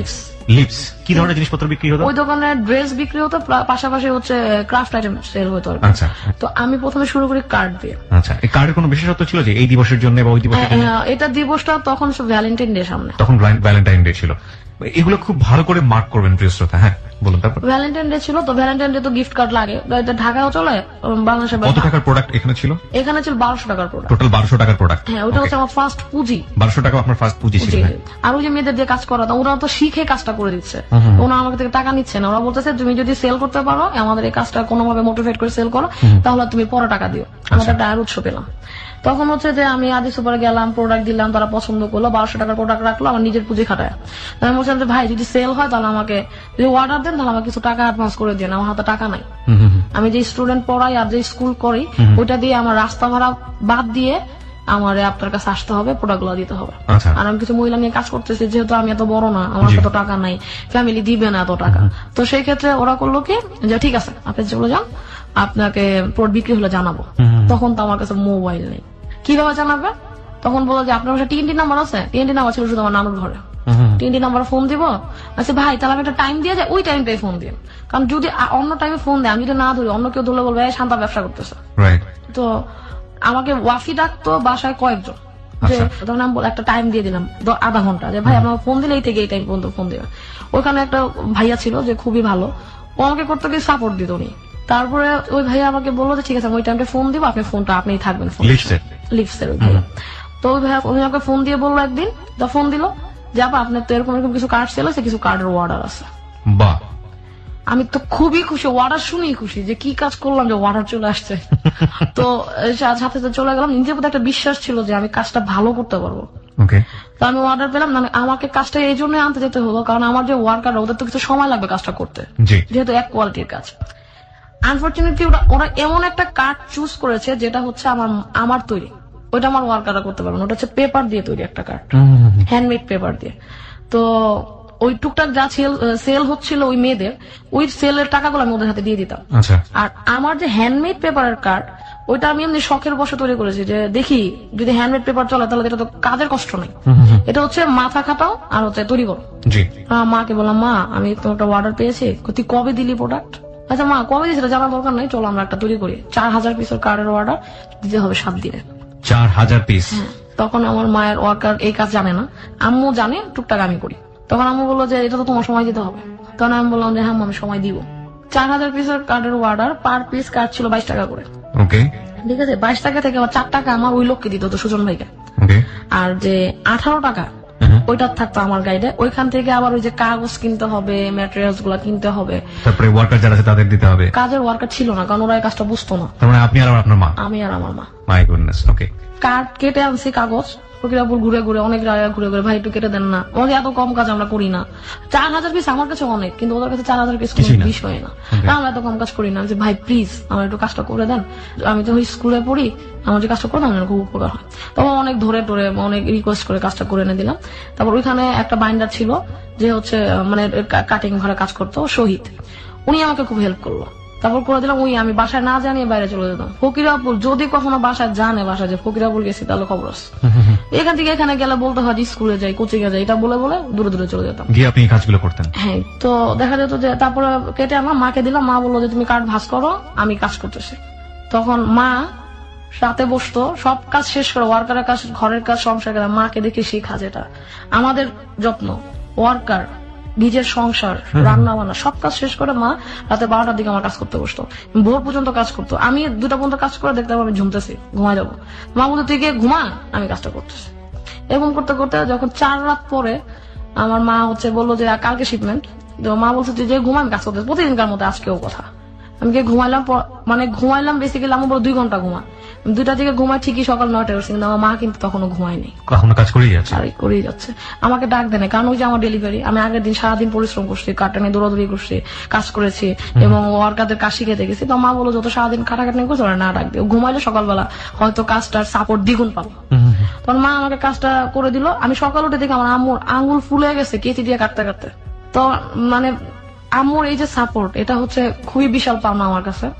আম্মু দেখলাম যে আম্মু করতেছে, করতে করতে বললো যে তুমি এখন এটা পেস্টিং না, আমি একটু ঘুমাই, কারণ আমার একটু কাজ করতে হবে। তাহলে আমার চিন্তা হচ্ছে আমি ডেলিভারি দিব বিকাল 5টায়, এর আগে বললাম মা ঘুমাক, আমি এবার করি। তো মা দেখলাম অনেক কাজ জমা ফেলছে, প্রায় কাজ শেষ, আম্মুর কাজ শেষ হয়ে আম্মু শুয়ে পড়ছে। তো মাকে ঘুমাই, আমি কাজ টাজ করলাম, ডেলিভারি সব রেডি করলাম এবং 4টার মধ্যে আমি আমার কাজ শেষ করলাম, করে আমি প্রোডাক্ট নিয়ে চলে গেলাম। আম্মু বলতেছে যে টাকা কি আজকেই দিবে? আমি বলছি মা খাটাইছি তো অনেক টাকা, দেখি আজকে দেয় কিনা। তবে উনি ওদিন টাকা দেয়নি, কারণ ওই পেমেন্টটা উনি দিন পায়নি। আচ্ছা, তারপরের দিন বললো পেমেন্টটা নিয়ে জেনে এসে, অনেক কষ্টের টাকা, 3 ঘন্টা বসেছিলাম টাকার জন্য, তাও ওই লোক আসেনি, প্রোডাক্ট নিয়ে গেছে, বলছে টাকা কালকে দিব, বায়ারের উপরে কিছু বলার নাই। তো উনি আসলো, পরে টাকা দিল পরের দিন সকালে। পরের দিন আমি আবার ভোরে, মানে সকাল 10টায় মার্কেট খুলে, আমি 9:30 মার্কেটের সামনে দাঁড়ায় আছে, মার্কেট কেচি গেট বন্ধ, এখনো কোনো দোকানপাট খুলে নাই। আমার তো টাকাটা খুব বেশি দরকার, কারণ এটার প্রতি আমার মার যে কষ্ট, ওনাকে কিছু দিতে হবে, আমি এক জায়গা থেকে টাকাটা একজন থেকে টাকাটা নিয়ে কাজটা করছি, ওনাকে কিছু টাকা ফেরত দিতে হবে। আলটিমেটলি আমার হাতে কিছু নাই। আমি কষ্ট করছি আমার মায়ের জন্য, আমি কষ্ট করছি আমার ক্যারিয়ারের জন্য, আমার হাতে কিছু রাখা দরকার নেই, কিন্তু কিছু একটা পুঁজি লাগবে যাতে পরবর্তীতে আমি আবার কাজ করতে পারি। তো ওই কিছু পরিমাণ টাকা আমি রেখে বাকি টাকা ওয়ার্কার আর মাকে দিয়ে দিলাম। ওটা হচ্ছে আমার ফার্স্ট ইনকাম, আমার ক্রাফটের ক্ষেত্রে ফার্স্ট ইনকাম। কত টাকা হলো ইনকাম মনে আছে? ইনকাম মনে আছে, ইনকাম পুরো টাকা আমি পাইনি, আমি পেয়েছিলাম 16,000 টাকা। 16,000 টাকা পেয়েছিলেন? 1200 থেকে 16,000। ওকে। তো 1200 থেকে 16,000 আমি পুঁজি রাখলাম 2,000। আমি জানি যদি এরপর অর্ডার পাই 2,000 টাকা দিয়ে কাজ শুরু করবো, বাকি টাকা অ্যাডভান্স নিয়ে আমি কাজ করবো। আচ্ছা। কারণ আমি তো কাজটা করতে পারছি, ওটা হচ্ছে আমার নিজের প্রতি নিজের চ্যালেঞ্জ, আমি যে কাজ করতে পারি কিনা। প্রথম ওইটা চ্যালেঞ্জ, আমি বললাম এরকম চ্যালেঞ্জ আমি হাজারো গ্রহণ করতে পারবো যদি আমি কাজটা করতে পারি। তারপর হচ্ছে যে তখন আস্তে আস্তে মেট্রিক পরীক্ষা দিলাম, ওই কাজের পাশাপাশি কাজ করতেছি, স্টুডেন্ট পড়াচ্ছি, ওই কর্মজীবী শিশুদের স্কুলে পড়াচ্ছি, বাসায় যাচ্ছি, মার সাথে কাজে হেল্প করছি, সব সব একদম ছোটকাল থেকে সব প্রেশার মাথায় নিয়ে ঘুরি আমি। তো মাকে হেল্প করতাম, মার সাথে রান্না করতাম, স্কুলে যেতাম, মা আমাকে প্রচুর হেল্প করতো, যেহেতু মাকে আমার সাপোর্ট দেওয়া লাগবে। আমার মা হচ্ছে আমার মানে গুরু। বাবা প্রথমে সাপোর্ট দিত না, যেহেতু ফ্যামিলির প্রেশার বাবার উপরে ছিল। তারপর বাবা মনে মনে সাপোর্ট দিত, যেটা আমি বুঝতে পারতাম। বাবা আমার ফ্যামিলি থেকে চিন্তা করে বলতো যে থাক, করা দরকার নেই। আমি জানতাম বাবাটা মন থেকে বলতো না। তারপর বাবা কিন্তু আমাকে হেল্প করতো। বাবার ভয়ে আমি রাতে টেবিল ল্যাম্প জ্বালায় কাজ করলো, বাবা কিন্তু বুঝতে পারতো যে ওই ঘরে টেবিল ল্যাম্প জ্বালানো আছে, ও কাজ করতেছে। বাবা বুঝতো, কিন্তু বাবা সরাসরি সাপোর্টটা দিত না। দিলে তো ফ্যামিলির বানিয়ে যে তুমি তোমার মেয়েকে লাই দিতেছো, এটা বলতো। তো আমার ফ্যামিলি অনেক ভালো, কিন্তু আমি যেটা ভয় পেতাম এটা হচ্ছে ভয়। কিন্তু আলটিমেটলি দেখলাম ফ্যামিলি কোনো বাধা দেয় না, বাধাটা আমার ভিতরে। এক ক্ষেত্রে মনে হলো যে যদি বাধাটা কাটায় সামনে যেতে পারি তাহলে হচ্ছে আমি গেইনার, না হলে আমি গেইনার হতে পারবো না। তো ইন্টারমিডিয়েট ভর্তি দেওয়া বললো যে শান্তার জন্য ছেলে দেখা দরকার, তো ওর জন্য ছেলে দেখি। ছেলে তো অনেক আগে থেকে দেখতো, দেখো একটা ভালো ছেলে পাবো না, এখন তো ইন্টারমিডিয়েট, এখন তো মেট্রিক পাস ছেলে চলবে না। তা বলছে যে কি পাস ছেলে চাও? বলছে অন্তত অনার্স, আমি তো ইন্টারমিডিয়েট। অনার্স করতে করতে এটা খুব দূর নেই, এটা হচ্ছে আমার ব্যাপার, এটাকে আমি অনেক দূর পর্যন্ত নিয়ে যাবো, কারণ বিয়েটা এখন করা যাবে না। বিয়ে করলে হাজবেন্ড করতে দিবে কিনা এটাও একটা কথা। তো চিন্তা করলাম যে এই কাজটা দিয়ে দেখি কিছু দূর আগার জায়গা, যতদিন বিয়ে না হয়। তখন আমি করতে করতে ইন্টারমিডিয়েট ফার্স্ট ইয়ারে আমি আমাদের নার্সে ভর্তি হলাম, কিন্তু মাকে রাজি করলাম, মা আমি 3 মাসের জন্য বাইরের একটা কলেজে ভর্তি হতে চাই। আচ্ছা। বাইরের কোন কলেজ? আমি বাইরের একটা কলেজে ভর্তি হবো, আমি 3 মাস পরে আবার আলাদা নার্সে চলে আসবো, এটা অ্যাপ্লিকেশনের মাধ্যমে করা যায়। তো মা বললো যে 3 মাস না, তোমাকে 6 মাস সুযোগ দেবো, তুমি বাইরের একটা কলেজে পড়ো। কেন 6 মাস? কেন 6 মাস? মানে আমার তো ফ্যামিলিকে বলতে হয় যে আমি কলেজে যাচ্ছি, বাড্ডার মধ্যে থাকলে আমি কোনো দিনই সামনে আগাতে পারবো না। ওকে, তার মানে আপনার টার্গেট ছিল যে আপনি যদি বাইরে 6 মাস থাকেন, এই 6 মাস আপনি ইজিলি মুভ করতে পারবেন আপনার প্রোডাক্টের জন্য। ওকে, এটা হচ্ছে আমার টার্গেট। পাশাপাশি যে ছেলের জন্য আমি অপেক্ষা করতেছি তার সাথে মিট করা। আমার মাথায় অনেকগুলো টেনশন, যে মাকেও ম্যানেজ করা, বাবাকে ম্যানেজ করা, ফ্যামিলিকে ম্যানেজ করা, পাশাপাশি ওই ছেলে এবং আমার ক্যারিয়ার। তখন আমি বলছি আমার টার্গেট ছিল একটা, যে আমার ক্যারিয়ার ডেভেলপ করতে হবে, আমি এই দুস্থদের নিয়ে কাজ করবো, এই গরিবদের নিয়ে আমি কাজ করবো। তখন আমি বিজ্ঞান কলেজে ভর্তি হলাম। তো ভর্তি হওয়ার পরে গেল 1 মাস কোন রকম। সেকেন্ড মাসে আমার ফ্রেন্ড ছিল কিছু, এই কলেজের বিজ্ঞান কলেজে কিছু ফ্রেন্ড তৈরি হলো। ফ্রেন্ডের মধ্যে একটা ফ্রেন্ড যে রিয়েল ফ্রেন্ড হিসেবে বেরোয় আসলো, ওর নাম হচ্ছে সৌরভ চৌধুরী জুয়েল। তো ও বললো যে তুই, তখন আমি ওয়াফি হিসেবে পরিচিত সবার কাছে, ওয়াফি তুই কি করতে চাস? তাহলে আমি বললাম যে দোস্ত আমার তো এরকম কিছু চিন্তা ভাবনা আছে, আমি এই জন্যই বাইরে বের হয়েছি, যে আমি কিছু করতে পারি কিনা। বাসায় যেতাম, পড়া শেষ করে বাসায় যেতাম, কিন্তু ওইটুক সময় আমার কাজটা করা লাগতো, পড়াশোনার পাশাপাশি কাজ। তখন আমি আমার ফ্রেন্ড বললো যে তুই আজ একটা জায়গায় প্রোডাক্ট দিতেছিস, দোস্ত আমি আরেক জায়গায় যাবো, কিন্তু ওই জায়গায় কেউ সাথে নিয়ে যেতে হবে। পরে বলছে আমি তোর সাপোর্ট দিব। তখন ও বললো যে চল যাই। তখন আমি প্রোডাক্ট নিয়ে আসলাম, আমার প্রোডাক্ট নিয়ে আমি ওই জায়গায় গেলাম। কোথায় সেটা? সেটা হচ্ছে আজিজি নিচতলা একটা দোকান। এটা হচ্ছে তখন প্রথম ক্রাফট আইটেম ওরা তৈরি করে। আচ্ছা। একদম পুরো দোকানটা কোনো কাপড় চোপড় না, শুধু ক্রাফট আইটেম। ওকে। তো ওখানে গেলাম, ওখানে যাওয়ার পর ওরা আমাকে অর্ডার দিল যে আপনার কাজ পছন্দ, আমরা এই ধরনের কাজ চাচ্ছি, আপনি আমাকে কাজ দেন। তখন আপনি হাতে কি কাজ করেন? শুধু কার্ডই তৈরি করেন? আমি তখন হ্যান্ডমেড পেপারের কার্ড তৈরি করি এবং একটা অ্যালবাম তৈরি করে ফার্স্ট ওই যে দোকানে আমি যাই আজ ওই দোকানে নিয়ে যাই অ্যালবাম। মানে আপনি এটা নিজে থেকে তৈরি করলেন? নিজে থেকে ক্রিয়েট করে তৈরি করলাম, যে দেখি মানে সবাই তো ছবির অ্যালবাম বানায়, আমি একটা বানাই। কি দিয়ে আপনি ছবির অ্যালবাম বানালেন? ছবির অ্যালবাম হ্যান্ডমেড পেপারের কাগজ দিয়ে। হ্যান্ডমেড পেপারটা কোথা থেকে? হ্যান্ডমেড পেপারটা আমি তখন কিনে আনতাম, সোর্স নামে একটা জায়গা আছে, সোর্স আসাদ গেটে। এগুলো তো আপনি তখন কোথাও শিখে নেন? নিজের আইডিয়া, নিজের ক্রিয়েটিভিটি দিয়ে? ওই যে আমার ইচ্ছা কিছু একটা করবো জীবনে। ওকে, প্রিয় শ্রোতা, আমরা এই জায়গাটায় ছোট্ট একটা বিরতি নিতে চাই এবং আপনাদেরকে বিশেষ কিছু ছবি আমরা দেখাতে চাই। যে সময়কার গল্প উনি বলছেন, উনি তখন ইন্টারমিডিয়েটে পড়েন, ক্লাস 9 থেকে শুরু করেছেন। নিজস্ব কিছু চিন্তা ভাবনা দিয়ে উনি হ্যান্ডমেড কিছু প্রোডাক্ট তৈরি করছেন, নিজের ক্যারিয়ার তৈরি করার জন্য, প্লাস ফ্যামিলিকে কন্ট্রিবিউট করার জন্য, এবং একই সাথে নিজেকে ব্যস্ত রাখার জন্য। সেই সময়কার কিছু প্রোডাক্টের ছবি আমরা আমাদের ফেসবুকে দিয়ে দিচ্ছি। আপনারা যদি দেখতে চান, যেগুলো সম্পূর্ণই তার নিজস্ব ক্রিয়েশন, আপনারা এসে দেখতে পারেন। এবং এগুলো সেল হতো, এগুলো তার ক্যারিয়ারের বিল্ড আপ হওয়ার একেবারে ইনিশিয়াল স্টেজের কাজ, এবং এগুলো পরবর্তীতে তাকে কোথায় নিয়ে গেছে সেই গল্পে আমরা আসবো। কি হলো, ওই দোকানে গেলেন প্রোডাক্ট দেওয়ার জন্য? প্রোডাক্ট নিলাম এবং কিছু অর্ডার আসলো। আচ্ছা। এবং আমার ফ্রেন্ড মানে আজ যে খুব যাওয়া আসা ছিল, ওই দোকানের অ্যাড্রেসটা আমাকে বলে যে ওর মাধ্যমে প্রোডাক্টের অর্ডারটা পাওয়া। তারপর হচ্ছে যে অর্ডার পেলাম, এবং আমার ফ্রেন্ড তখন ও বেস্ট ফ্রেন্ড হয়ে গেলাম। যে আমার কোনো ফ্রেন্ড নাই, ওই যে ভাইয়াদের সাথে খেলা করি, ফ্রেন্ড হয় নাই এই কারণে যে আমি ফ্রেন্ডদের সাথে আড্ডা দেওয়ার সময় নেই, সবসময় কাজ নিয়ে থাকতাম, সবসময় কাজ এবং সবসময় বিজি থাকতাম। তো ওই ফ্রেন্ড আমাকে বলতো যে তুই বিজি থাক, আমিও ব্যস্ত মানুষই কিন্তু অ্যাকচুয়ালি মিলে ভালো সম্পর্ক তৈরি হয়। তখন আমার ওই ছেলের সাথে দেখা, আবার ওই তুমি খুঁজে বের করলাম আমার ফ্রেন্ডকে নিয়ে, তখন স্কুলের ফ্রেন্ডকে নিয়ে খুঁজে বের করছি, নাসরিন নামে একটা ফ্রেন্ড আমার, ওকে নিয়ে খুঁজে বের করার পরে তখন জুয়েলের সাথে আমার সম্পর্ক ভালো অনেক। তো আমি ছেলেকে খুঁজে বের করার পরে বললো যে তোমার সাথে আমার রিলেশন রাখা সম্ভব না, তারপর আমি তোমার সাথে যোগাযোগ করবো। আচ্ছা, ওই ছেলেটা বললাম, এই ছেলেটা আমাকে বললো, আমার যে ফার্স্ট লাভ। তখন আমি বললাম যে তাহলে ও গেছে, মানে হয়তো ওর সাথে আমার বিয়েটা হবে না। তখন আমি যে বিয়ের চিন্তা পরে, আর ওর রিলেশনটা যদি থাকতো তাহলে আমি বিয়ে পর্যন্ত নিয়ে যেতে পারতাম বিষয়টা। তখন আমার ওই ছেলে আমার সাথে যোগাযোগ রাখেনি, কিন্তু ও ঠিকই খবর নিতে আমি কার সাথে মিশতেছি, কোথায় যাইতেছি, তখন ওর ভিতরে একটা সন্দেহ তৈরি হলো ওই ছেলেটার মধ্যে। হ্যাঁ, জুয়েলের সাথেও কেন মিশে? মানে আপনার যে ফ্রেন্ডের সঙ্গে আপনি মুখ করছেন। হ্যাঁ, আমার কথা হচ্ছে ও আমার রিয়েল ফ্রেন্ড। আমার ফ্রেন্ডের ব্যাপারে যদি কেউ নোংরা আমি চিন্তা করে তাহলে তো হবে না, সবাই তো নোংরা হয় না। ও আমাকে সরাসরি ফোন দিল একদিন, তখন বললো যে শান্তা তোমার সাথে যে ছেলের সাথে মিশো, ছেলেটা কে? বলছে আপনি কে? আমি ফোনের গলা শুনে বুঝতে পারছি যেহেতু তোমার সাথে রিলেশন ব্রেকআপ করে দিছে। তারপর আবার কেন ফোন দেয়? তখন আমি বলছি আপনি কে? বলছে আমি পারভেজ। আপনি কেন আমাকে ফোন দেয়? আপনার সাথে আমার রিলেশন নাই, এতদিন রিলেশন রাখার পর, এতদিন অপেক্ষা করার পর আপনার আমার প্রতি কোনো ফিলিংস তৈরি হয় না, তো আপনি আমার সাথে কেন ফোন দিচ্ছেন? আর ও হচ্ছে আমার ফ্রেন্ডকে নিয়ে নোংরা আমি চিন্তা করবেন না প্লিজ। তখন ও বললো যে না তুমি সাথে মিশবা না। আমি বলছি কেন? আপনি আমার পার্সোনাল ভাবে ইন্টারফেয়ার করার কে? অনেক আগে এটা ক্লোজ হয়ে গেছে। মানে আমি কষ্টে নিয়ে বলতেছিলাম বিষয়টা, যে আমার কোনো খোঁজ খবর রাখতে চায় না, সে কেন আমার কাছে ফেরত আসলো। তখন বলতেছে যে আমি তোমার কাছে তো বলছি ফেরত আসবো। আমি তখন তো আমার নাও সময় থাকতে পারে আপনার দিকে তাকানো। তো ওকে বললাম যে আপনি আমার এই ব্যাপারে ইন্টারফেয়ার করেন না, আমার অনেক ফ্রেন্ড আছে, যদি সন্দেহ করেন আপনার সন্দেহ কিছু আমার কিছু যায় আসে না। তখন বলতেছে যে না তুমি ফ্রেন্ডের সাথে যোগাযোগ করবো না। তখন আমার কিছু আমি এমনি অনেক বিপদের মুখে আছে, তারপর আরেক বিপদ আরম্ভ করছে। সবসময় আমাকে ফলো করতো, দেখলাম যে আমাকে ফলো করতেছে। ফলো করার পর আমার ফ্রেন্ডে বললাম যে দোস্ত আমি আপাতত আমার তোর সাথে যতটুকু কাজ করার এগুলো আমি আমার আনাতন আছে স্কুল এন্ড কলেজ, যেটা আমি যেখানে শুরু করছি ওখানে গিয়ে করবো।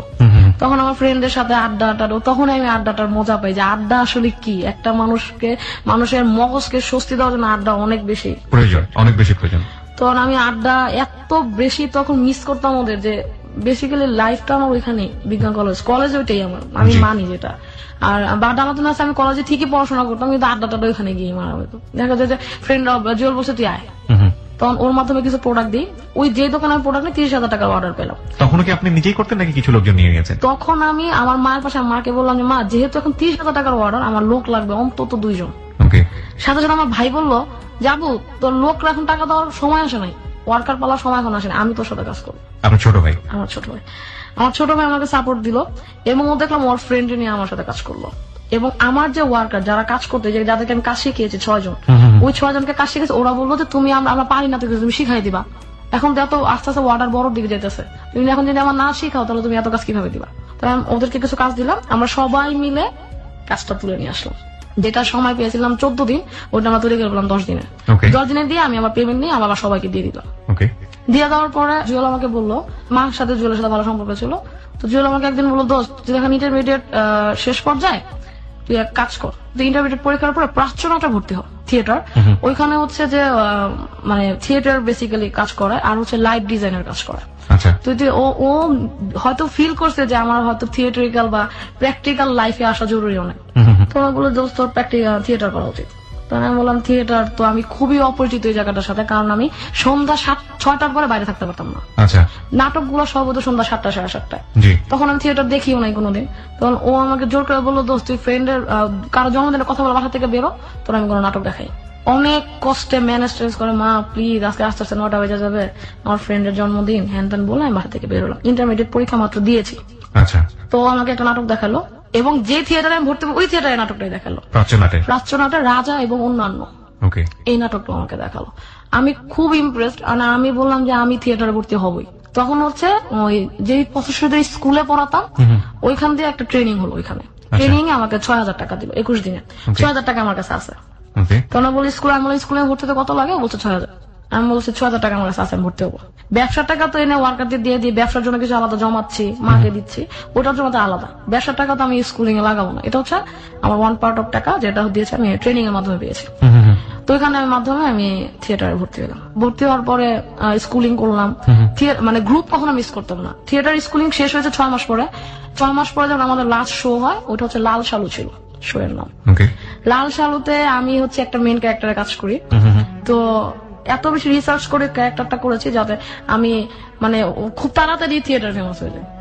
তো আমার ফেমাস বলতে হচ্ছে মানে সিনিয়রদের চোখে আসে, পরিচিত হয়ে যায়। সিনিয়রদের চোখে। সিনিয়ররা বলো যে না, এই মেয়ে স্কুলিং করছে, তখন আবার তারা মেম্বার নিত।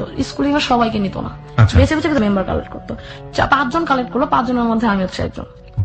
তখন আমি কালেক্ট করবো, তখন আমি গ্রুপে যাতায়াত আরম্ভ করি। 2 বছর গ্রুপে, তখন হচ্ছে আমি ইন্টারমিডিয়েট শেষ, ব্যবসার পজিশন তখন যে আস্তে আস্তে অর্ডার দিচ্ছি আর পাচ্ছি। যখন আমি গ্রুপে যাওয়া আসা আরম্ভ করলাম, গ্রুপের যে পাভিল ভাই আজাদ আবুল কালাম, আমাদের মেইন যে আজাদ আবুল কালাম, কনক কার্তিকের গান ওনারা আমাকে সাপোর্ট করলো যে তুমি দেখো যে এখন কোন ব্যান্ডে যেন গায়, জলের গানে গায়, হ্যাঁ, রাহুল দা। তারপর হচ্ছে বললো যে তুমি দেখো যাত্রায় যেতে পারো কিনা। যাত্রায় প্রোডাক্ট গুলো খুব চাই, হ্যান্ডমেড পেপারের পণ্য তখন মাত্র বাজারে আসা আরম্ভ করছে। ওই আমি শুরু করছি, কিন্তু যারা যারা বড় বড় কোম্পানি আছে এরা বাইরে দেয় না, ওনারা হচ্ছে নিজেদের ব্র্যান্ড। আমি হচ্ছে ফার্স্ট যে হচ্ছে প্রোডাক্ট গুলো তৈরি করে লোকাল মার্কেটে ছাড়া আরম্ভ করি। প্রোডাক্ট গুলো ছাড়ার পাশাপাশি দেখা যাচ্ছে যে যাত্রায় প্রোডাক্ট দাও। আমি হচ্ছে যাত্রা অনেক দূরে, যাত্রার তখনই প্রোডাক্ট দিব যখন আমার আরেকটা, আমার ফ্রেন্ড তো আছেই সাপোর্ট হিসেবে, আমার আরেকটা মেইন একটা সাপোর্ট যোগ হবে। কারণ আমার মা বাড়িতে সাপোর্ট দিচ্ছে, ফ্রেন্ড পাশে থেকে সাপোর্ট দিচ্ছে, ওর সাথে আমার দেখা হয় বছরে একবার, 6 মাসে একবার। কারণ যেহেতু আমি ওর কলেজে পড়িনি, 6 মাস পরে চলে আসছি, তো আমার একটা সাপোর্ট দরকার যে রেগুলার আমার সাপোর্ট দিবে। তখন আমি পাশাপাশি নাচ করতাম, নৃত্যাঞ্চলে আমি কিছুদিন কাজ করেছি। আমি অনেক বড় হয়ে নাচ শিখেছি। নৃত্যাঞ্চলে বেশ কিছু শো করেছি আমি। ওখানে স্নাতা দিয়েছিল, যে হচ্ছে প্রাচ্য নাটেরই একজন মেম্বার। উনি হচ্ছে শতাব্দী বারুদ, যে এখন সিনেমা করছে, গেরিলার যে মেইন ভিলেন, উনি হচ্ছে ওনার ওয়াইফ শতাব্দী। তো ওনার মাধ্যমে আমি আরো কিছু প্রোগ্রাম করলাম শতাব্দীর মাধ্যমে। তারপর হচ্ছে যে আমি আবার প্রাচ্য নাটে যাওয়া আসা করতাম, বিজনেস করতাম। তো সবাই খুব ইমপ্রেস যে এই মেয়ে এত কাজ করে, আবার স্কুলেও পড়ায়। সবচেয়ে মজার ব্যাপার হচ্ছে যেদিন আমার কাছে ভাড়া থাকতো না আসার, প্রাচ্য নাট ছিল মগবাজার, দিল রোড থেকে বাড্ডা পর্যন্ত হেঁটে যেতাম। তখন আমি পড়ি হচ্ছে অনার্স সেকেন্ড ইয়ার। আমি পড়তাম মার্কেটিং এ। মার্কেটিং আমার মোটেই মন বসতো না, কারণ আমি তো ক্রাফট সেক্টরে মার্কেটিং এ পড়ি। কারণ এটাও বলি, ইন্টারমিডিয়েট পাশ করার পরে যখন আমি চারুকলা ভর্তি হতে চাইলাম ফ্যামিলি থেকে, আমার ফ্যামিলি আমার সম্পূর্ণ বাধা দিল যে প্রাচ্য নাটে ভর্তি ছিল। আমি ফ্যামিলিকে জানাইনি, আজ অব্দি ফ্যামিলি জানা যায় আমি থিয়েটারে কাজ করি। বাসা থেকে বললো যে চারুকলা ভর্তি হতে পারবো না, চারুকলা যারা পড়া সব গালা খায়। তো বলতেছে যে গাঁজা খায়, সিগারেট খায়, খারাপ হয়ে যাবে। চারুকলা যারা শুনছেন তারা মাইন্ড করবেন না প্লিজ, আপনারা নিজেরাও জানেন এই ধরনের কথাবার্তা প্রচলিত আছে, but that is not true. সাধারণ মানুষের মনে হতেই পারে এরকম। কারণ যাই করুক আমি চারুকলা ভর্তি হবো। ছোট ভাইয়ের কাছে টাকা চাইলাম যে ভাইয়া আমার কিছু টাকা দেবো, আমি একটা ফর্ম কিনে আমি চারুকলা ভর্তি হবো। ভাই বলছে আমি তোরা সম্পূর্ণ সাপোর্ট দিই, তুই ফ্যামিলির কথা শুনিস না, পরে আমি সাপোর্ট দিব, তুই চারুকলা ভর্তি হবো। কিন্তু আনফর্চুনেটলি আমি কোচিং করতে পারিনি। কোচিং এ টাকা লাগে, তখনকার সময় 5,000 টাকা লাগতো কোচিং এ ভর্তি হইতে। এত টাকা তো তখন আমার কাছে নাই। হ্যাঁ, ব্যবসা করতাম টুকটাক, তো নিজের ক্যারিয়ার ডেভেলপ করার জন্য নিজের হাতে 1 টাকাও থাকতো না। তো এটা তো শখ ছিল তখন। তখন ভাই আমাকে টাকা দিল, ভাইয়া বলছিল 5,000 টাকার সাপোর্ট তো তোরা আমি দিতে পারবো না, তোরা আমি ফর্ম কিনা টাকা দিতে পারি। তখন আমি চারুকলায় স্কুলিং করতে পারি নাই, যার কারণে আমি চারুকলায় আর ভর্তি হতে পারিনি। আমার মেডিকেল এই যে মার্কেটিং এ ভর্তি হলাম। মার্কেটিং আমি বুঝি না, আমি বুঝি ডিজাইন, আমার মাথার উপরে যেত মার্কেটিং এর সব সাবজেক্ট গুলো। তখন আমি ওরা কোচিং করতো, আমি কোচিং যেতাম না। তুই কোচিং না করলে পাস করবি কেমন? আমি দেখিস আমি চারুকলায় ভর্তি হলাম, তোরা দেখিস। মার্কেটিং এ কোথায় পড়াশোনা করলেন? আমি মার্কেটিং এ সিদ্ধেশ্বরী যে ডিগ্রি কলেজ। তখন ওই জায়গায় টাকাটাও বেশি লাগতো, ওই যে আবার নিজের টাকা থেকে নিজের পড়ালেখারই করতে হতো। নানা ভাই মাঝে মাঝে দিত, মা মাঝে মাঝে দিত, কারণ কেউ সবাই তোমার পড়ালেখার বিপক্ষে। যখনই পারে ধরে বিয়ে দিয়ে দেয়। হ্যাঁ, পারলে তো ওই সময় বিয়ে দেয়। ওই যে আমার বলতেছে যে তুই বললি ইন্টারমিডিয়েটের পর বিয়ে করবি, আমি ছেলেই তো দেখো না, বিয়ে করবো কি আমি। তখন আমার ক্যারিয়ার, একটাই চিন্তা, ক্যারিয়ার যে হচ্ছে আমাকে দুঃখ দিচ্ছে, কষ্ট দিচ্ছে, তার কাছে আমি ফেরত যাবো না, আমার ক্যারিয়ার নিয়ে আমি আগাই। তো প্রাচ্য নাটে ভর্তি মানে আমার রান করতে থাকি, টুকটাক কাজগুলো করতে থাকি। এরপর আমার পরের একটা ব্যাচ আসে, তো ওই ব্যাচটাকে নিয়ে আমরা কাজ করতাম, র্যাক দিতাম। হ্যাঁ, তোমরা নতুন আসছো না, এটা ঝাড়ো দাও, এটা করো, এটা করো। তো আমি এটা করতাম না, আমি হচ্ছে ডিফারেন্ট, মানে আমারও কাজ তো করতেই হবে। গ্রুপে আসলে কাজ করতে হবে। গ্রুপ মানেই হচ্ছে একটা কাজের জায়গা, এই জায়গায় আজাইরা সময় দেওয়ার সময় নেই। আর আমার আজাইরা সময় দেওয়ার সময় না মানে হচ্ছে আমার যেইভাবে হোক রাত 8টা থেকে 8:30টার মধ্যে বাসায় থাকতে হবে। আমি যায় তারা হুড়া করে, আমি গ্রুপে খুব ফেমাস হবো যে ওয়াফি আসলে চা খাওয়া যাবে, ওয়াফি আসলে এই কাজটা খুব তাড়াতাড়ি হবে, ওয়াফি আসলে মাস্ক বানাতাম মুখোশের গ্রুপে, ওয়াফি আসলে এই মাস্কটা তাড়াতাড়ি হয়ে যাবে, কারণ ও কাজ জানে। আমার পরের ব্যাচের একটা ছেলে আসলো রাজেশ, ও আমার অনেক বড় সিনিয়র। তো ও বললো যে তুই কি কি কাজ করিস আমার বল, তোর সাথে আমি কাজ করি। ডিফারেন্ট দেখলাম, সবচেয়ে ছেলেটা ডিফারেন্ট। সে হচ্ছে সবাই বললো যে রাজেশ আমার একটু খাও, নিজের টাকা পকেট থেকে টাকা দিয়ে সে খাওয়া আরম্ভ করেছে, যেহেতু তার পড়ালেখা শেষে একটা বিজনেস করতেছে, সে সবাই খাওয়ানো আরম্ভ করে। আমার খুব রাগ লাগতো যে ওরা যদি খায় তো নিজের টাকা দিয়ে খাবে, তুমি ওইটার সাথে টাকা দিতে পারো যে আমি এত টাকা দিলাম বাকি টাকা তোমার ম্যানেজ করো, কিন্তু তুমি সবার বিল কেন দিবা? আমার তো গায়ে লাগতো, কারণ আমি তো কষ্ট করে টাকা কামাই, আমি তো জানি যে টাকাটা কত কষ্ট। তাই বলতাম তুমি এক কাজ করো, তুমি টাকা ওদের না খাও, একদিন হুন্ডা তেল ভরবো, আমরা দুজন মিলা পুরো ঢাকা শহর ঘুরে বলো। তখন আমার মধ্যে তোর নিয়ে ঢাকা শহর ঘুরবো কেন? আমি কাছে আমার নিয়ে ঘুরো দরকার না, তুমি নিজে নিজে ঘুরো। তো ও আমাকে পছন্দ করা আরম্ভ করলো এই কারণে যে আমি নিজে খুব আত্মকেন্দ্রিক। রাজেশ ছেলেটার নাম? রাজেশ ছেলেটার নাম। তো ও আমার সাথে ঘুরতো, আমরা সময় পেলে বাইক উঠা ঘুরা আরম্ভ করতাম। তো ও আমার সাথে প্রথমে বলো তুই কি কি কাজ করিস আমি একটু দেখতে চাই, গ্রুপে তোর খুব প্রশংসা, তুই খুব ক্রিয়েটিভ, তুই কিসের ক্রিয়েটিভ আমি দেখতে চাই। সবসময় পৌঁছে তুই তো হিডেন ট্যালেন্ট, আয় তোর কি কি কাজ আমি দেখি। তা দেখি আমার দোকানে তোর কিছু কাজ ওঠানো যায় কিনা। ও ছেলের ব্যবসা ছিল? হ্যাঁ, ওনার ব্যবসা হইতেছে যে স্টেশনারিজ এর ব্যবসা, পাশাপাশি গিফট আইটেম। ওকে। তো আমি বলে তুই আমার দোকানের প্রোডাক্ট নেই, তাহলে তো তোমার আমার প্রোডাক্ট গুলো দেখতে হবে, চলো আমি তোমার দেখাই। তো একদিন আমি ওর কাছে টাইম নিলাম যে ভাইয়া তুমি আমার সাথে আসো, আমি তোমার আমার যে জায়গাগুলো আমি সবচেয়ে তোমার চিনাবো। তো ওর যখন আমি জায়গা চিনালাম, আলটিমেটলি দেখলাম যে যে জায়গা ওর নিয়ে যেতে ওই সব জায়গা ওরে চিনে ভালো। তো রাজেশ ভাই এই মেয়েটাকে এই আপুরো তো অনেক আগে থেকে চিনি, তো আপনার আপুর সাথে যোগাযোগ কিভাবে? ও বলতেছে যে আমরা একই গ্রুপে কাজ করি। তো ও আমাকে দেখে চিন্তা করতো, ও হচ্ছে খুব বড় ফ্যামিলির ছেলে, পুরান ঢাকার একদম ঢাকাইয়া। তো ও আমার এই স্ট্রাগল দেখে রীতিমতো অবাক যে একটা মেয়ে কিভাবে স্ট্রাগল করে। তখন ও বলছে তো আজ যে কোন জায়গায় তোর প্রোডাক্ট আছে, যেহেতু আমার অনেক সিনিয়র, আমি আমার তুই করে বলতাম, ভাইয়া ভাই করে বলতাম। আমি বলছি আজ যে কইকে প্রোডাক্ট আছে চলো তোমার দেখাবো। তো আমি দেখালাম প্রোডাক্ট, ও খুব ইমপ্রেসড আমার প্রোডাক্ট দেখে, যে একটা মেয়ে হইলে এরকমই হওয়া উচিত। তো বললো যে আমার অনেক পরিচিতি আছে, আজ যে তুই আরো প্রোডাক্ট দিতে পারবি ইচ্ছা করলে। আমি বললাম যে ঠিক আছে। তখন আমার ফ্রেন্ডকে একদিন ডাক দিলাম, জুয়েলকে, জুয়েল আমার মা, দুজনের সাথে ওর সাথে পরিচয় করাই দিলাম। তো আমার ফ্রেন্ড খুব পছন্দ করে, আমার ফ্রেন্ড তখন ব্যাপারটা বুঝতে পারতেছে যে ও তো ওরা তো একদিক থেকে ঘুরাই নিয়ে আসছে, ও তার একদিকে এখন ওর ব্যস্ত হওয়া উচিত, যদি ওর ছেলেটারা পছন্দ করে বা ছেলে যদি ওর কাজ পছন্দ করে বা ওরে পছন্দ করে, যাতে ওরা মিট হয় একসাথে। তখন ও বললো যে ঠিক আছে তুই ওর সময় দে। তখন মানে ইসে বললো যে রাজেশ ভাই আপনি ওরা সময় দেন, আমি তো পারতেছি না। আমার ফ্রেন্ড তখন জাহাঙ্গীরনগরে ড্রামাটিক্স পড়ে, তো জাহাঙ্গীরনগর থেকে এসে আমার সময় দিতে পারতো না। আর আমার কোনো ফ্রেন্ড নাই যাকে নিয়ে আমি বিভিন্ন জায়গায় মুভ করবো, মেয়েদের একা চলা খুব রিস্কি। তো মা বললো যে ঠিক আছে রাজেশ তুমি ওরা নিয়ে একটু কাজ করো, ও তো আমার মেয়েটা অনেক কষ্ট করতেছে, পাশাপাশি বিয়ে হয়ে যেতে পারে যে কোনো সময়। তা ও বললো যে আন্টি এখন কি বিয়ে দিবেন, বিয়েরও পরে দেন, ও কাজ করতেছে কাজটা করতে দেন। তখন মানে আমি বুঝতে পারলাম যে হয়তো আমার পছন্দ করতেছে, কিন্তু আমরা কেউ কেউ বলতাম না। মানে বিষয়টা হচ্ছে একটা ফ্যামিলির অনুযায়ী যে বিয়েটা আমি করবো, ওই ছেলেটা আমার মন মতো হবে না, কিন্তু এই ছেলেটা পারফেক্ট। তো ও বললো যে তুই আমার বিজনেস দেখতে একদিন। আমি বলছি যে না, তুমি বিজনেস দেখে কি হবে, তুমি যদি পারো আমার প্রোডাক্টগুলো তোমার দোকানে উঠাও। তখন ও আমাকে একটা সাপোর্ট হিসাবে কাজ করতো, ও বিভিন্ন জায়গায় আমার সাথে যেত, ওর পরিচয় দেখলেই দেখলাম 2 টাকা কাগজের দাম কমে যেত, মানে এরকম একটা। আমি বলছি 2 টাকা যদি পার পিস কাগজে কমে, তাহলে তো 10 টাকা কাগজে তো অনেক টাকা কমে যায়, তুমি আমার সাথে চলো। তখন ওর মাধ্যমে কিছু কিছু জায়গায় আমি যাই, ওর খুব পরিচিত।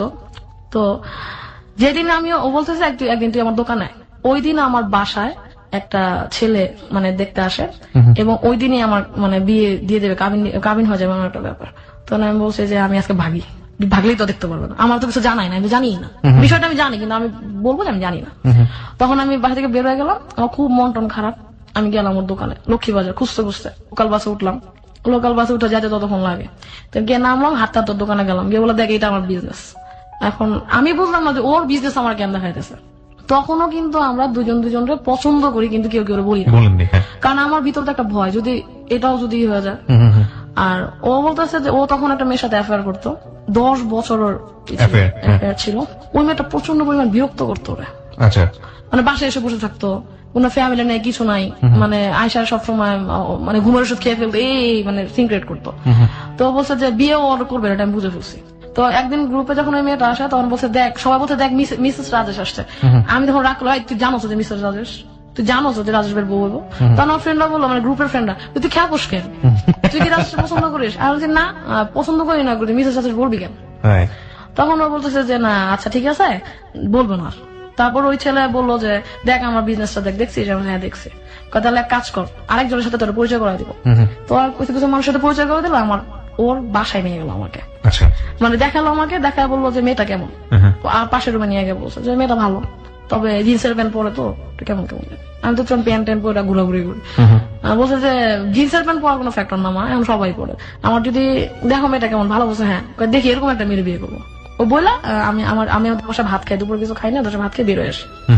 পরের দিন যেহেতু আমার বাসায় বিয়ে নিয়ে ওই ছেলেটা আমার বাসায় রয়ে যায়, বিয়ে নিয়ে খুব তোর জোর, আমি পরের দিন সকালে ব্যাগ ট্যাগ প্যাক করে বাসা থেকে বেরিয়ে যাই রাগ করে যে আমি বিয়ে করবো না।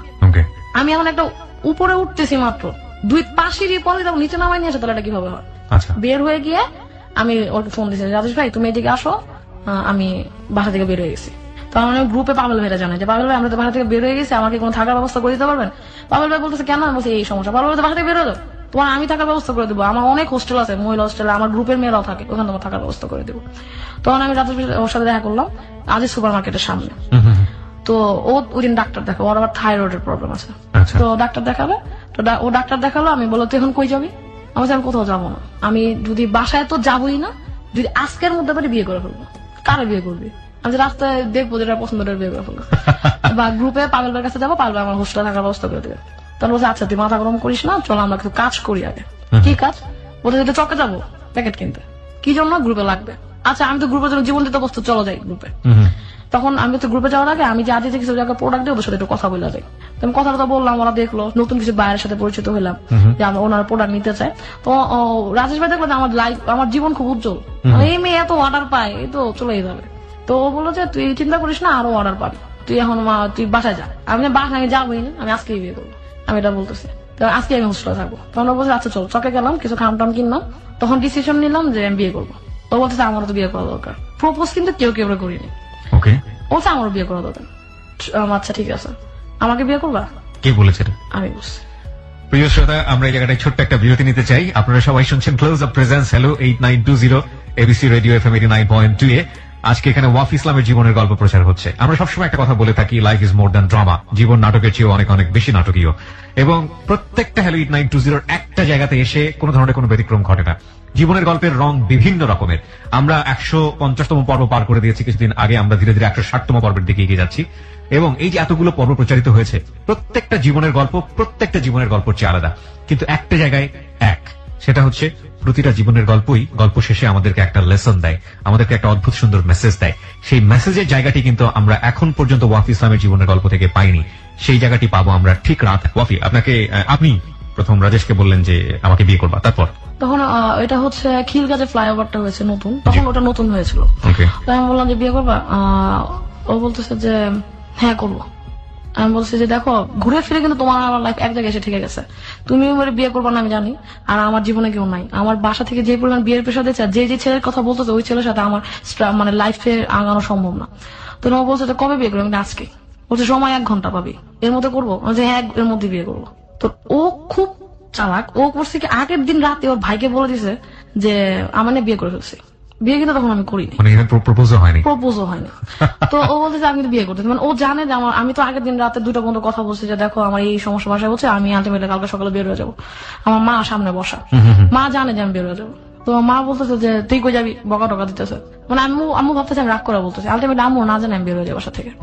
আমার ভাই আমার এসে বাসে তুলে দেয়, ভাই সব জানে, আমার ছোট ভাই ও সব জানে। ও বলছে আপু সাবধান, যে জায়গায় থাকিস না সাবধানে থাকিস, নিজের কোনো ক্ষতি নেই। আমি ভাই তুই আমার নিয়ে চিন্তা করিস না, তুই বাসাটা গেলে। তো আমি বললাম, তো ওই 1 ঘন্টা সময়ের মধ্যে ডিসিশন হয়ে গেছে আমার বিয়ে করবো। কেউ কেউ কিন্তু ভালো করে চিনি না, ওই গ্রুপে যতটুকু চিনি অতটুকু, আমার সাথে আমার কাজের জায়গাগুলো দেখছে এই।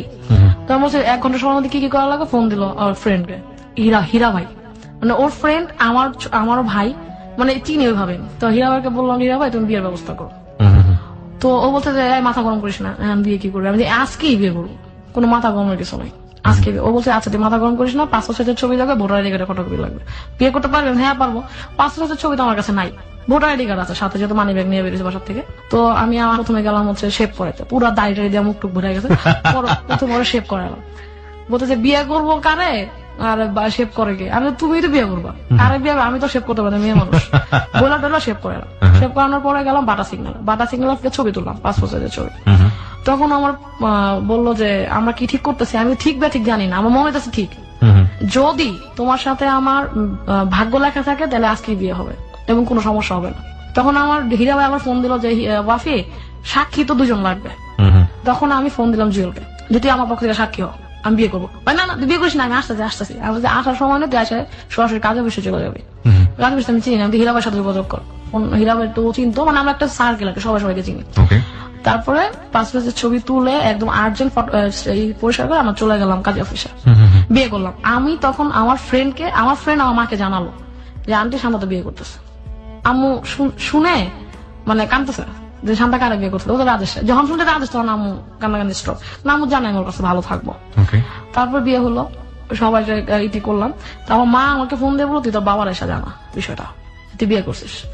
চিন্তা করেন আমি কাজের অফিস হচ্ছে লালবাগ, বিয়ে করছি, মানে টিএসসি এরা তো আমাদের একদম ভাইজা খাওয়া। টিএসসি থেকে থামলাম, আমার হাজবেন্ডের বললাম যে এখন তো বিয়ে হয়ে গেছে, এটা তো বাবাকে জানান লাগবে, না মার উপরে প্রেশার পড়বে। বলছে কিভাবে জানাবি? আমি যে জানাবো, ওকে চল হোন্ডা উঠ। হোন্ডা চালাতো, হোন্ডা উঠলাম, উঠে গেলাম বাবার মার্কেটের সামনে। বাবার মার্কেটের সামনে গিয়ে আমার কাঁধে ব্যাগ, আমার পাশে একটা ব্যাগ, সাইড ব্যাগ একটা, কাঁধের ব্যাগ একটা, যেহেতু কাপড় চোপড় নিয়ে হাতে বেরিয়েছে। ফোন দিলাম, বাবা তুমি একটু মার্কেটের বাইরে আসো। বাবা আসলো, দেখলাম আমি একটা ছেলের হোন্ডা থেকে নামতেছে, যে জায়গায় আমার বাসার থেকে বেরোতে দেন আমি হোন্ডা থেকে নামতেছি। ও মাই গড, মানে আমি বিজয় যে ভয় পেতেছিলাম, আমার ভাই তো দেখছে আমি আসছি, ও তখন বাবার দোকানে মানে একটু যায় বাবাকে সময় দেওয়ার জন্য। ও দূর থেকে দেখতেছে আমি আসছি, ওর পা কাঁপা আরম্ভ হয়ে গেছে, মনে তো জানি আমি বিয়ে করে ফেলছি। আম্মু বাসা থেকে আল্লাহ করতেছে, আমার ভিতরে কোনো ভয় নেই, বিয়ে করছি আমার ডাকে দিতে পারবে না। বাবা আসছে, বাবা জোড়া ধরলাম, বাবা আমি বিয়ে করে ফেলছি। হ্যাঁ কারে বিয়ে করছিস? ওরে বাবা ওকে চিনতো, একবার দেখছে আর কি। আচ্ছা বিয়ে করছিস, বাসা যা। মানে বাবা তো পুরো স্তম্ভিত হয়ে গেছে, কি বলবেন উনি? মানে কি থেকে আমি হঠাৎ করে বাবা হয়ে গেছে, মানে আপনি ভয়ে তারপরে বাবা বললো যে বাসা যাবে না। বাবা তখন আমার শ্বশুর, মানে আমার হাজবেন্ডের বাবা, আমার শ্বশুর হচ্ছে খুব অসুস্থ, খুবই অসুস্থ। মানে জানুয়ারি 1 তারিখে উনি অসুস্থ হয়, 5 তারিখে আমার বিয়ে হয়, জানুয়ারি 2010-এ। তো বিয়ে হয় জানুয়ারি 5 তারিখে। তখন আমার হাজবেন্ড বললো যে বাবা আঙ্কেল বলো, আবার বললো না বাবা আঙ্কেল বলাই থেমে আবার বললো না বাবা, আমার বাবা তো অসুস্থ, আমি বউ নিয়ে বাসা যাবো। দাঁড়া আমাকে আটকাল, বাবা আমাকে 2000 টাকা দিল, এটা তোর কাছে রাখ, কালকে সকালে আমি দেখবো তুই কই গেছিস। ঠিক আছে আমি কোথায় গেছি কালকে তুমি দেখো, আমি আজকে চলে যাই। মার্কেটের মানে 2-1 দিন বাবার বন্ধু যাও, তখন বাবার পাশে জড়ায় আসছে, তারাও ব্যাপারটা শুনে ফেলছে। তখন বাবাকে ওরা সবাই বললো যে যাওয়ার হয়ে গেছে, মেরে শ্বশুর বাড়ি যেতে দেন, পরের ব্যাপার পরে দেখা যাবে। তখন বাবা জিজ্ঞেস করলো যে এই ঘটনা কেন ঘটছে, তখন বাবা বলছে যে ওর জন্য প্রস্তাব দেখা হইতো, এটা ও মানতে চাইতো না, ও নিজে পছন্দ করে বিয়ে করছে, দেখা যাক কি করি। মানে বাবা তখন পুরো হ্যাং। মজার বিষয় হচ্ছে যখন আমি বাবাকে বলে 2000 টাকা নিয়ে আবার হোন্ডা উঠি, তখন আমার হাজবেন্ডের হোন্ডা স্টার্ট নিতেছে না, স্টার্ট নেয়ই না। মানে শীত, প্রচন্ড শীত, পেট্রোল ঠান্ডা হয়ে গেছে, ও তো টেনশন, আমি তো টেনশন করছি। এখন যদি মামারা বা চাচারা কেউ দেখে ফেলে তাই তো বাসায়, যেহেতু বাসার একদম কাছে বাবার দোকান, আমি জানলা লাগছে কেউ যাতে না দেখে, বাবার সামনে যাতে হোন্ডা স্টার্ট নেয়। আর আমার একটা বিষয় যে বাবা বলছে যেহেতু শ্বশুর বাড়ি যা মানে যাবে, হোন্ডা আধা ঘন্টা পরে হোন্ডা স্টার্ট নিছে। ও মাই গড, আমি তো ভয়ে শেষ। তারপর হোন্ডা স্টার্ট নিছে, ও খালি ইশারা করছে হোন্ডায় উঠ। আমি হোন্ডায় উঠে বললাম যে বাবা আচ্ছা কালকে সকালে দেখা হবে। মানে আমি ভিতরে কোনো ভয় নাই, শুধু একটা জিনিস কাজ করতেছিল কেউ যাতে দেখে না ফেলে, তাহলে তো আটকাই দিবে। তারপরে বললাম, তারপর উঠলাম হোন্ডা উঠে সীমান্তকে আদর করলাম, ভাই আমি যাই। ও দেখে তখনও কাঁপতেছে, মানে ও বলছে তোর কত সাহস, তুই বিয়ে করে বাবার কাছে বলতে আসছস। আমি বলছি ভাই তুই ভয় পাইস না, আমি যাই বাসায়। আমার হাজবেন্ড আমার বাসায় ফোন দিয়ে জানিয়েছি আমি বউ নিয়ে আসতেছি, আমার ঘরটা একটু গোছায় রাখো। আমি আর ঘরে কখনো যাইনি, তো বাবাকে পায়ে পায়ে দিয়ে আমি চলে গেলাম। আমার হাজবেন্ড বলতেছে চল আমরা রাজধানীর সামনে থেকে ডিম, হাফ বয়েল ডিম খাই। বিয়ে করার ভয় লাগছে হাফ বয়েল ডিম খাবে, তো রাজধানীর সামনে হাফ বয়েল ডিম খেলাম। ভয় লাগলে তো ঠান্ডা কিছু খাইতে হবে, হাফ বয়েল ডিম খাই, শীতের মতো গরম লাগবে। তো ডিম খাওয়া আমার বাসায় নিয়ে গেল। আমার শাশুড়ি গেট খুলে আমি তো খুব ভয়, আল্লাহ জানে কি হয়। একটা তো বাড়ি দিয়ে আসছেন, এবার আরেকটা একটা করে ম্যানেজ করেছে না, আরেকটা ঢুকলাম, শাশুড়ি সালাম করলাম। আমার ননাস অমায়িক, মানে আমার শাশুড়ি, ননাস, আমার শ্বশুর, সব দেবর সবাই খুব ভালো, কিন্তু আমার ননাস আমার প্রথম থেকে অনেক আদর করে। মানে ওই যে মেয়েটার সাথে অ্যাফেয়ার করতো ওই মেয়েটার সহ্য করতে পারতো না, মেয়েটা পছন্দ করতো না, ওদের জন্য ও দেখতে পারতো না। আমাকে খুব পছন্দ করে, আমাকে মিষ্টি চিনি খাওয়াই, মানে বরণ করে ঘরে তুলছো। তা আমার শাশুড়ি আমাকে মিষ্টি খাওয়াইলো, আমার শ্বশুরের সালাম করলাম, সালাম করার পরে বলে সে তো আমাকে আগে দেখছে, বলছে ঠিক আছে তুমি সুখী হও বলে আমি আমার ঘরে পাঠাই দিল। ঘরে গিয়ে তো আমি পুরো মানে হতভম্ব, এত বই মানুষের ঘরে কেমনে আসে। আমার হাজবেন্ডের পুরা ঘর বই, আর শুধু একটা বিছানা আছে, মানে একটা খাট আছে, আর আশেপাশে বই ছাড়া কিছু চোখে দেখা যায় না। খাটটা খুব পরিষ্কার, আর ও খুব যেহেতু ছেলে ব্যাচেলর, ওর জামা কাপড় সব ইস্ত্রি করা, একদিকে ভাঁজ করা, আওয়া মুসলা সব একদিকে ভাঁজ করা, খুবই অগোছালো, কিন্তু সারা ঘরে বইগুলো শুধু গুছানো। মানে আমি আনুমানিক তখন ধরতে পারি ওর ঘরে 4000 বই, এত বই। মানে সে সংগঠন করে আমার অনেক আগে থেকে। তখন আমি প্রেসরা ঘরে গেলাম, ঘরে গিয়ে আমার শাশুড়ি হীরার আংটি দিয়ে বরণ করে নিল, আমার হীরার আংটি শাড়ি টাড়ি পরা। তখন ওই সমস্যা জামাই বললো কি যে আমার দেবর আসলো, বলছে আমি বিয়ের শুক্রানা নামাজ কিভাবে আদায় করা যায় সবার সামনে। আমি তো খুব লজ্জা হয়ে গেলাম যে সমস্যা বলার। খুবই ফানি ফ্যামিলি, খুবই মজার ফ্যামিলি আমার শ্বশুর বাড়ির লোকজন সবাই। তখন আমার শাশুড়ি খুব হেজিটেশন করে এইভাবে পড়তো। আমার দেবর দাঁড়াও আমি বই দেখে আসি কিভাবে পড়তো। খুবই মজা। আমার ননাস, আমার ভাগ্নি আছে একটা, আমার ননাসের মেয়ে, আমার 2টা ননাস, বড় ননাস আমাদের বাসায় থাকে আর ছোট ননাস থাকে উত্তরা। সবাই খুব ভালো, ছোট ননাসের 2 ছেলে মেয়ে, সবাই খুব ভালো, সবাই খুব মজা। তো আমি বাসায় এসে আম্মুকে ফোন দিলাম যে মা আমি বিলিভ করতে পারতেছিলাম যে এমন একটা ফ্যামিলিতে আমার বিয়ে হয়েছে। আম্মু তো কাঁদতেছে, সত্যি ওরা অনেক খুব ভালো। আমি হ্যাঁ এখন পর্যন্ত দেখছি খুব ভালো, তার মানে ভবিষ্যতে খুব ভালোই থাকবে, আমি খুব ভালো থাকবো। তারপর যাই হোক বিয়েটা হলো খুব অ্যাক্সিডেন্ট। আমার বিয়েটা হচ্ছে অ্যাক্সিডেন্ট ম্যারেজ, লাভ ম্যারেজ না, সেটেলমেন্টের জন্য অ্যাক্সিডেন্ট, এটাই বলি সবাইকে। And that brings your luck, I think so. তারপর হচ্ছে যে বিয়ের পরে সবাই খুব সাপোর্ট দিল আমাকে, আমি থিয়েটার করা শুরু করলাম। মানে বাসায় জানা নেই যে আমি ব্যবসা করি। তো আমার হাজবেন্ড আমাকে বললো যে তুমি ব্যবসা করো, এটা এখন কেউ জানার দরকার না, তুমি আগে থিয়েটারটা শুরু করি আমরা। ও বিয়ের পর আমার তুই করে বলো, তুমি করে বললো আমার হেজিটেশন লাগতো, তুই করে বলাটাই বেটার, আর তুমি আমার তুই করে বলো। তারপর বিয়ের পর থিয়েটার করা শুরু করলাম, পাশাপাশি হচ্ছে বিজনেসটা বাসায় না জানায় করতাম, পরে জানাবো যেহেতু আমার হাজবেন্ড আমার সাথে আছে। এখানে একটা বিষয় একটু লক্ষ্য করেন, বিশেষ করে একটা মেয়ের জন্য যদি এই কাজটা একটা ছেলে করতো একটা পরিবারে, তাহলে তাকে কতটা কংগ্রাচুলেট করা হতো, কতটা অভিনন্দন দেওয়া হতো, কতটা সহযোগিতা করা হতো। একটা মেয়ে শুধুমাত্র সদিচ্ছা এবং নিজের ইচ্ছা, না পেয়েছে বয়ফ্রেন্ডের কাছ থেকে সাপোর্ট, না পাচ্ছে তেমন একটা ফ্রেন্ডের কাছ থেকে সাপোর্ট, না পাচ্ছে ফ্যামিলির কাছ থেকে সাপোর্ট, এবং শ্বশুর বাড়িতে গেল সেখানেও গোপন রাখতে হতো যদি তারা ব্যাপারটাকে সহজভাবে না নেয়। এবং তারপরও মনের শুধুমাত্র একান্ত ইচ্ছা দিয়ে সে কিন্তু একের পর এক এগিয়ে যাচ্ছে, এবং এগিয়ে যাওয়ার গল্প যেখানে সে দাঁড়িয়েছে সেটা নিঃসন্দেহে আমাদেরকে অনেক বেশি অবাক করবে। এটাই হচ্ছে আমাদের আজকের Hello 920 লেসন। ওকে, আমরা তারপর আমার হাজবেন্ড সাপোর্ট করলো আমাকে যে আমি তোমাকে অবশ্যই, তোরা অবশ্যই সাপোর্ট করবো, তুই আগা। তখন আমি বললাম 2010 বিয়ে হয়, তখন আমি বললাম যে একটা মেলা করা যায় কিনা দেখো তো, আমার যে প্রোডাক্ট গুলা অনেকে তো জানে না প্রোডাক্ট গুলা বানায়, তোমার মতো তুই 1টা 2টা প্রোডাক্ট নিয়ে কি মেলা করবি। হাজবেন্ড বললো যে আমি বললাম যে আমি তো এত জায়গা যাই না, এখন বিয়ের পর কিভাবে এত জায়গায় যাবো। বলছে তোর কোথাও যাওয়া লাগবে না, আমি তোর সব জোগাড় করে দেবো, তুই ঘরে বসে প্রোডাক্ট বানাবি। আচ্ছা, প্রয়োজনে তুই বাড্ডা যাবি, মানে বাড্ডা থেকে সীমান্তকে ডেকে নিয়ে আসবি, ঘরে বসে প্রোডাক্ট বানাবি। তো বিয়ের পর তো অনেক কাহিনীতে বললাম, আরো অনেক কাহিনী আছে। পরের দিন বাবা আসলো মিষ্টি টিষ্টি নিয়ে, পরে মানে এই হলো 3 মাস পরে আমার এই আবার একটা গেট টুগেদার হয়। এটা এই হয় একদম কোনো সমস্যা নেই। আমার শাশুড়ি শ্বশুর খুব ভালো মানুষ, আমার বাবা মা খুব সহজভাবে ব্যাপারটা মেনে নিয়েছে, এবং খুব সহজভাবে এবং খুব ভাবে আমার ধুমধাম করে আমার পড়া উঠাই দিছে। তখন আমি 3 মাস পর চিন্তা করলাম যে আমার হাজবেন্ড বললাম একটা মেলা করা যায় কিনা দেখো তো, মেলা করলে তো বাসা সবাই জানা যাবে। আমাকে জানো আমি তো কোনোদিন বাধা দিবে না, সাপোর্ট দিবে। আমার শাশুড়িকে আমি বলতাম, তারপর ঠিক আছে তাহলে এটা দিয়ে শুরু হোক। কোনো সবকিছু অ্যারেঞ্জ করে এনে দিল, আমি আবার বিয়ের যাদের প্রোডাক্ট দিতাম তাদের থেকে প্রোডাক্ট দিই, এবং একটা মেলা করলাম 2010-এ। কোথায় করলেন? বাংলা একাডেমিতে। বাংলা একাডেমিতে মেলা করলেন সম্পূর্ণ আপনার নিজের প্রোডাক্ট? সম্পূর্ণ আমার নিজের প্রোডাক্ট দিয়ে। My goodness. এবং প্রচুর সেল হলো, মানে যা বানাই রাতে বানাই দিনে এসে সেল, প্রতিদিন বানাতে প্রতিদিন সেল করতাম। এটা আমার কোনো ওয়ার্কার ছিল না, ওই যে কয়েকজন ওয়ার্কার, তখন তো শ্বশুর বাড়ি থেকে বের হওয়া সম্ভব না, ওই আম্মুকে ফোনে বলে বলে যতটুকু করতে পারতাম। আমার হাজবেন্ড দৌড়াই গিয়ে বাড্ডায় থেকে ওগুলো নিয়ে আসতো। এই লোকটা আমার হাজবেন্ড এত বেশি পরিশ্রম আমার পিছনে দেয়, মানে অবাক করা যে একটা মেয়েকে একটা হাজবেন্ড যদি এই পরিমাণ হেল্প করে তাহলে একটা মেয়ের পক্ষে সামনে যাওয়া কোনো ব্যাপার না। মানে সম্পূর্ণ সাপোর্ট, ফ্যামিলি কোনো কোশ্চেন করতেছে ও আনসার করতেছে, আমাকে প্রোটেক্ট করতেছে। আবার আমাকে যখন ওর ব্যাপার কোনো করতেছে, ও কেন এটা কেন করে, থিয়েটার করলে তো রাখা দেয়, তখন আমি বলছি আমি করুক না, নিজের শান্তির জন্য কিছু করা লাগে। ওরা আমি থিয়েটার অফ করে আবার ওরে পাঠাইতাম, আবার ও কোথাও গেলে আমার নিয়ে যেত।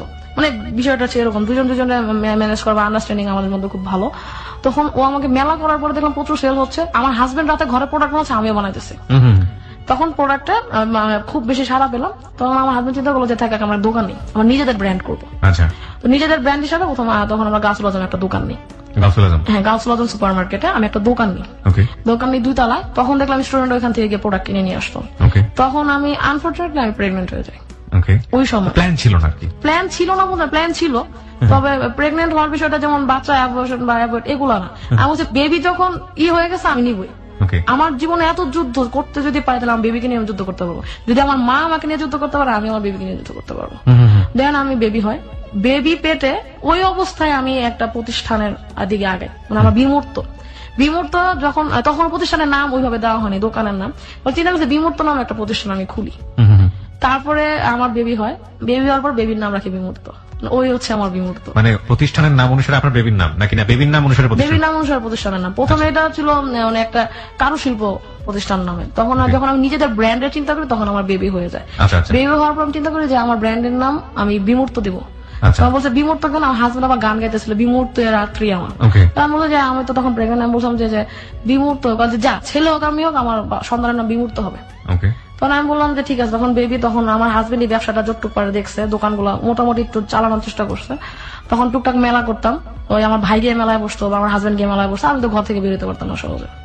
কিন্তু ওই প্রেগনেন্ট থাকাকালীন অবস্থায় যখন আমি 2 মাস, তখন আমার হাজবেন্ড আমার চিন্তা করলো যে মার্কেটিং এ না পড়ে চারুকলা ভর্তি করে দিবে। এখন তো মেইন চারুকলা ভর্তি হওয়া যাবে না, তখন ওই ইউরো চারুকলা আমাকে ভর্তি করে দিল।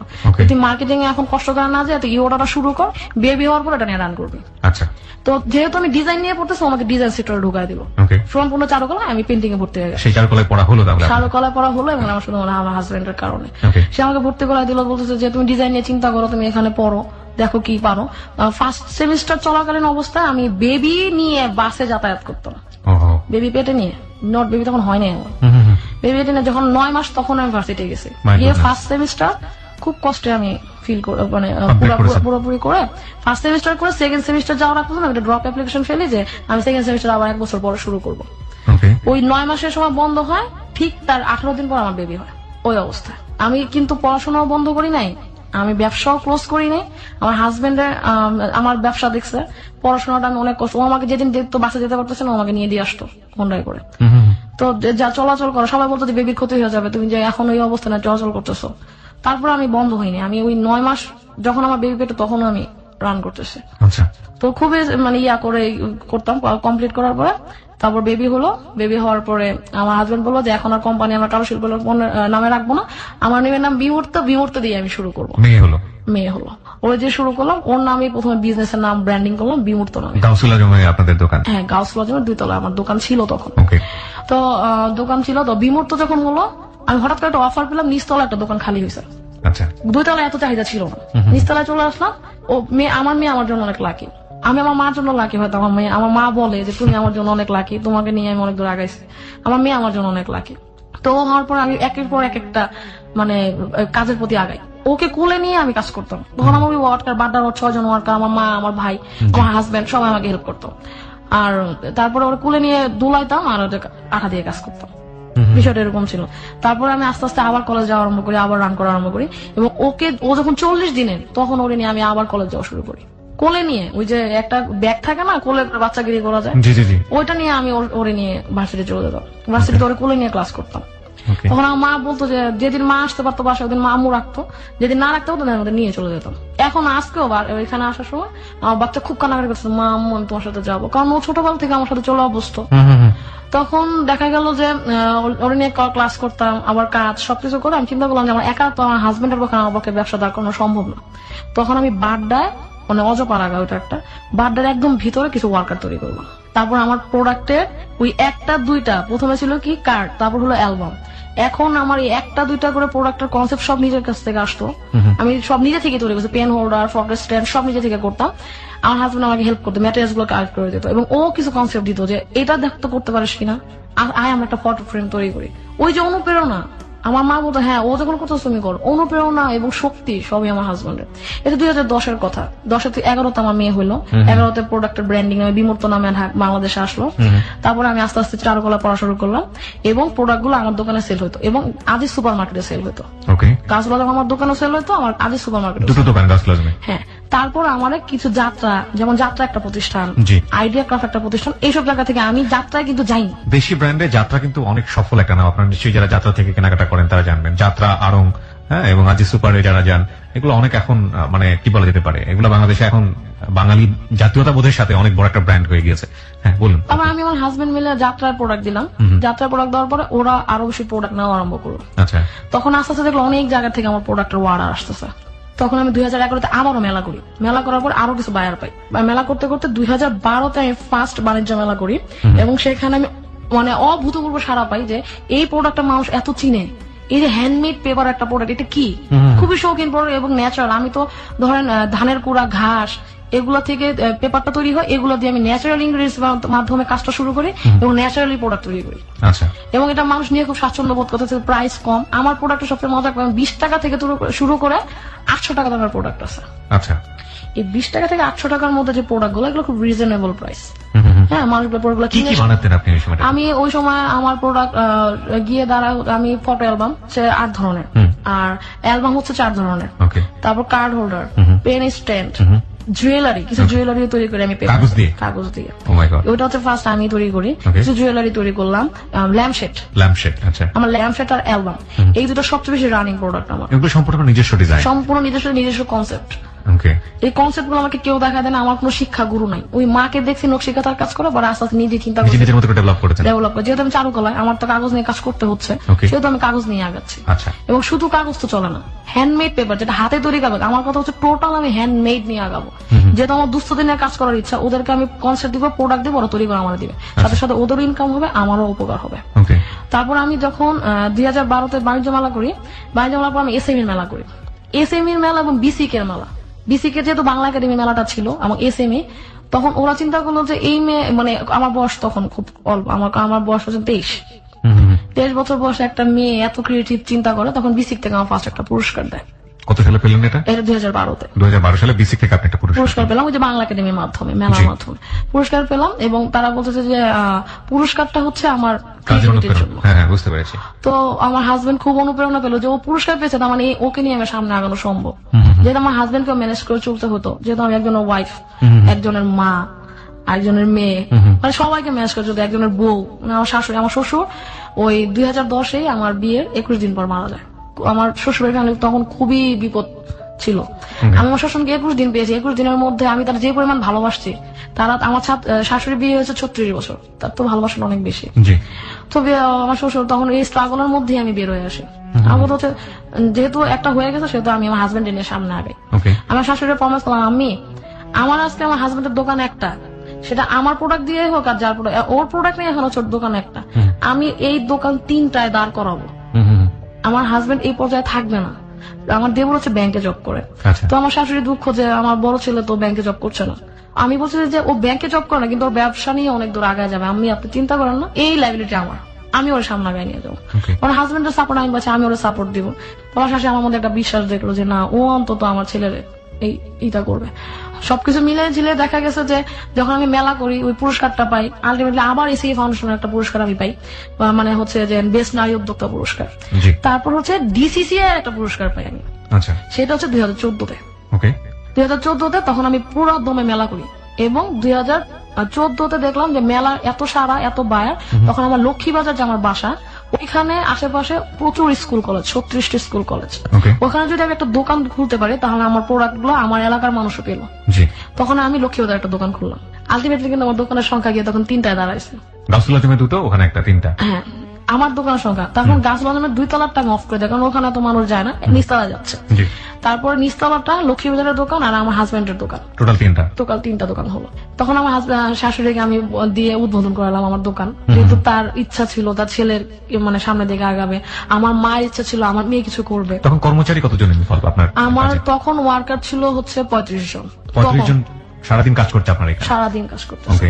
তো আর কিছু মেয়ে 35 জন সারাদিন কাজ করছে, আর কিছু মেয়ে যারা হচ্ছে বাড়িতে আমি কাজ পৌঁছে দিতাম, তারা হচ্ছে বাড়িতে বসে কাজ করতো। আপনি জাস্ট এই প্রোডাক্টটা বুঝে নিতেন, সেই অনুযায়ী তাদেরকে পে করে দিতাম। তারপর হচ্ছে ওরা আমার দোকানটা, আমি লক্ষ্মীবাজার দোকান নেওয়ার পর ওরা চিনেই না এটা কি, যখন শুরু পেপার দিয়ে এত সুন্দর আইটেম তৈরি করা যায় এবং এটা গ্রহণযোগ্য, এর দাম কম, আমরা এটা ইউজ করতে পারি, আমরা এটা গ্রহণ করতে পারি। Okay. তখন এটা গ্রহণ করলে আমি উপর লক্ষ্মীবাজারে আমার এখন এই সময়কার আমার লক্ষ্মীবাজার সেল হচ্ছে পার ডে 15 থেকে 20,000 টাকা, পার ডে। আর গাছবাজারের সেল পার ডে 8-10 Okay. 8-10,000। আর যখন অকেশন চলে যান পয়লা বৈশাখ, ভ্যালেন্টাইন ডে, তখন সেল এটা 15-20,000 এ দাঁড়ায়। Okay. তো আমি দুইটা দিয়ে চলতেছি। আর হচ্ছে আমার ইচ্ছা হচ্ছে এই 2014-তে যখন আমি এসএমই পুরস্কারটা, তখন আমার ইচ্ছা হচ্ছে যে আমি পুরো বাংলাদেশে বিভিন্ন অঞ্চলে গিয়ে একটা টিম তৈরি করব যারা হচ্ছে আমার এই কাজগুলো করবে। Okay. তখন আমার এই ইচ্ছাটা আরম্ভ হলো যে আমি এটা সারা বাংলাদেশে ছড়া যাবো।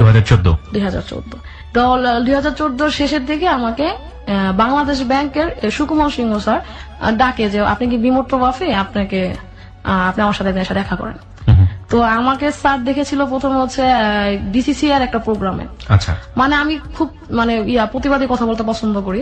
তো ডিসিসিআর একটা প্রোগ্রামে আমাকে আমি এমটিভি, আমি যেহেতু এই যে 1200 টাকা থেকে আরম্ভ করছি, আমার বিজনেস তখন গিয়ে দাঁড়াইছে হতেছে 15 লাখ টাকায়।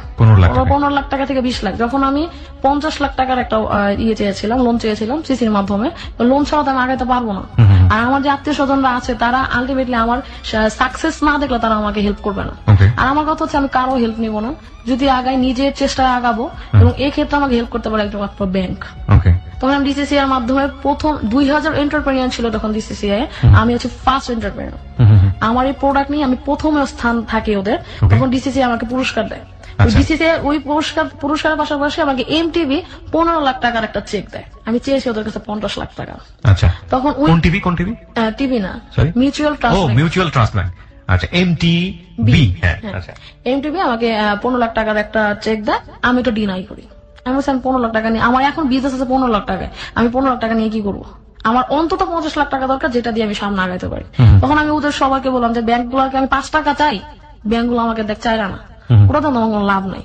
5 টাকা যদি 3 টাকাও দেয়, যদি বলে 5 টাকা জায়গায় আপনাকে 3 টাকা দিলাম, ওইটা নিয়ে আপনার চলেন, এটা একটা কথা এসে দাঁড়ায়। কিন্তু চাইরানা দিয়ে আমি কি করবো? আমার চাইরানার বিজনেস এখন সেটাই। তখন আমি নিলাম না, ডিনাই করলাম। তো স্যার আমাকে প্রথম টার্গেট করলো যে এই মেয়ে কিছু করতে পারবে, এবং হল বড় মানুষের সামনে আমি বললাম যে ব্যাংক যদি ব্যাংকের কাছে আমরা যাই হেল্পের কারণে, ব্যাংকের আমাদের হেল্প করা প্রয়োজন। এবং আমাকে যখন দর্শকরা প্রশ্ন করলো আপনি এই কথা সবার সামনে কেন বললেন, আমার যেটা আমি একজন যদি দাঁড়ায় প্রতিবাদে সবাই আসবে, আমার বিশ্বাস এটা। ওই যে ছোট কালের একটা ঘটনা আমি একটু আগে বলেছি যে একজনের বিপক্ষে যদি আমরা 3 জন দাঁড়ায় যায় তখন একজনের কিছু করার থাকে না। তো স্যার আমাকে চুজ করলো, চুজ করার পরে ডিসিসিআই ওই ইসের মাধ্যমে আমাকে অ্যারেঞ্জ করতে আমরা ডিএনআই করলাম। তারপরে স্যারের কাছে গেলাম, স্যার আমাকে ডাকলো হচ্ছে স্যার একটা সংগঠন করবে, সংগঠনের নাম হচ্ছে IMSME of Bangladesh. IMSME of Bangladesh. হ্যাঁ, এটা হচ্ছে স্যার আমার নামটা পেয়েছে হচ্ছে এসএমই ফাউন্ডেশন থেকে, এসএমই ফাউন্ডেশন থেকে আমার নামটা পাঠানো হয়েছে ওখানে। স্যার আমাকে চুজ করলো IMSME অফ বাংলাদেশের একজন মেম্বার হিসেবে। আচ্ছা। এই IMSME অফ বাংলাদেশের কাজ হচ্ছে ওই যে আমার একটা ইচ্ছা সারা বাংলাদেশে আমি উদ্যোক্তা তৈরি করবো। আমি বাংলাদেশ এখন উন্নয়নশীল দেশ, এটা আমি উন্নত আমার পক্ষে যতটুকু করা সম্ভব আমি এটা করবো। মানুষরা আমি একটা কাজের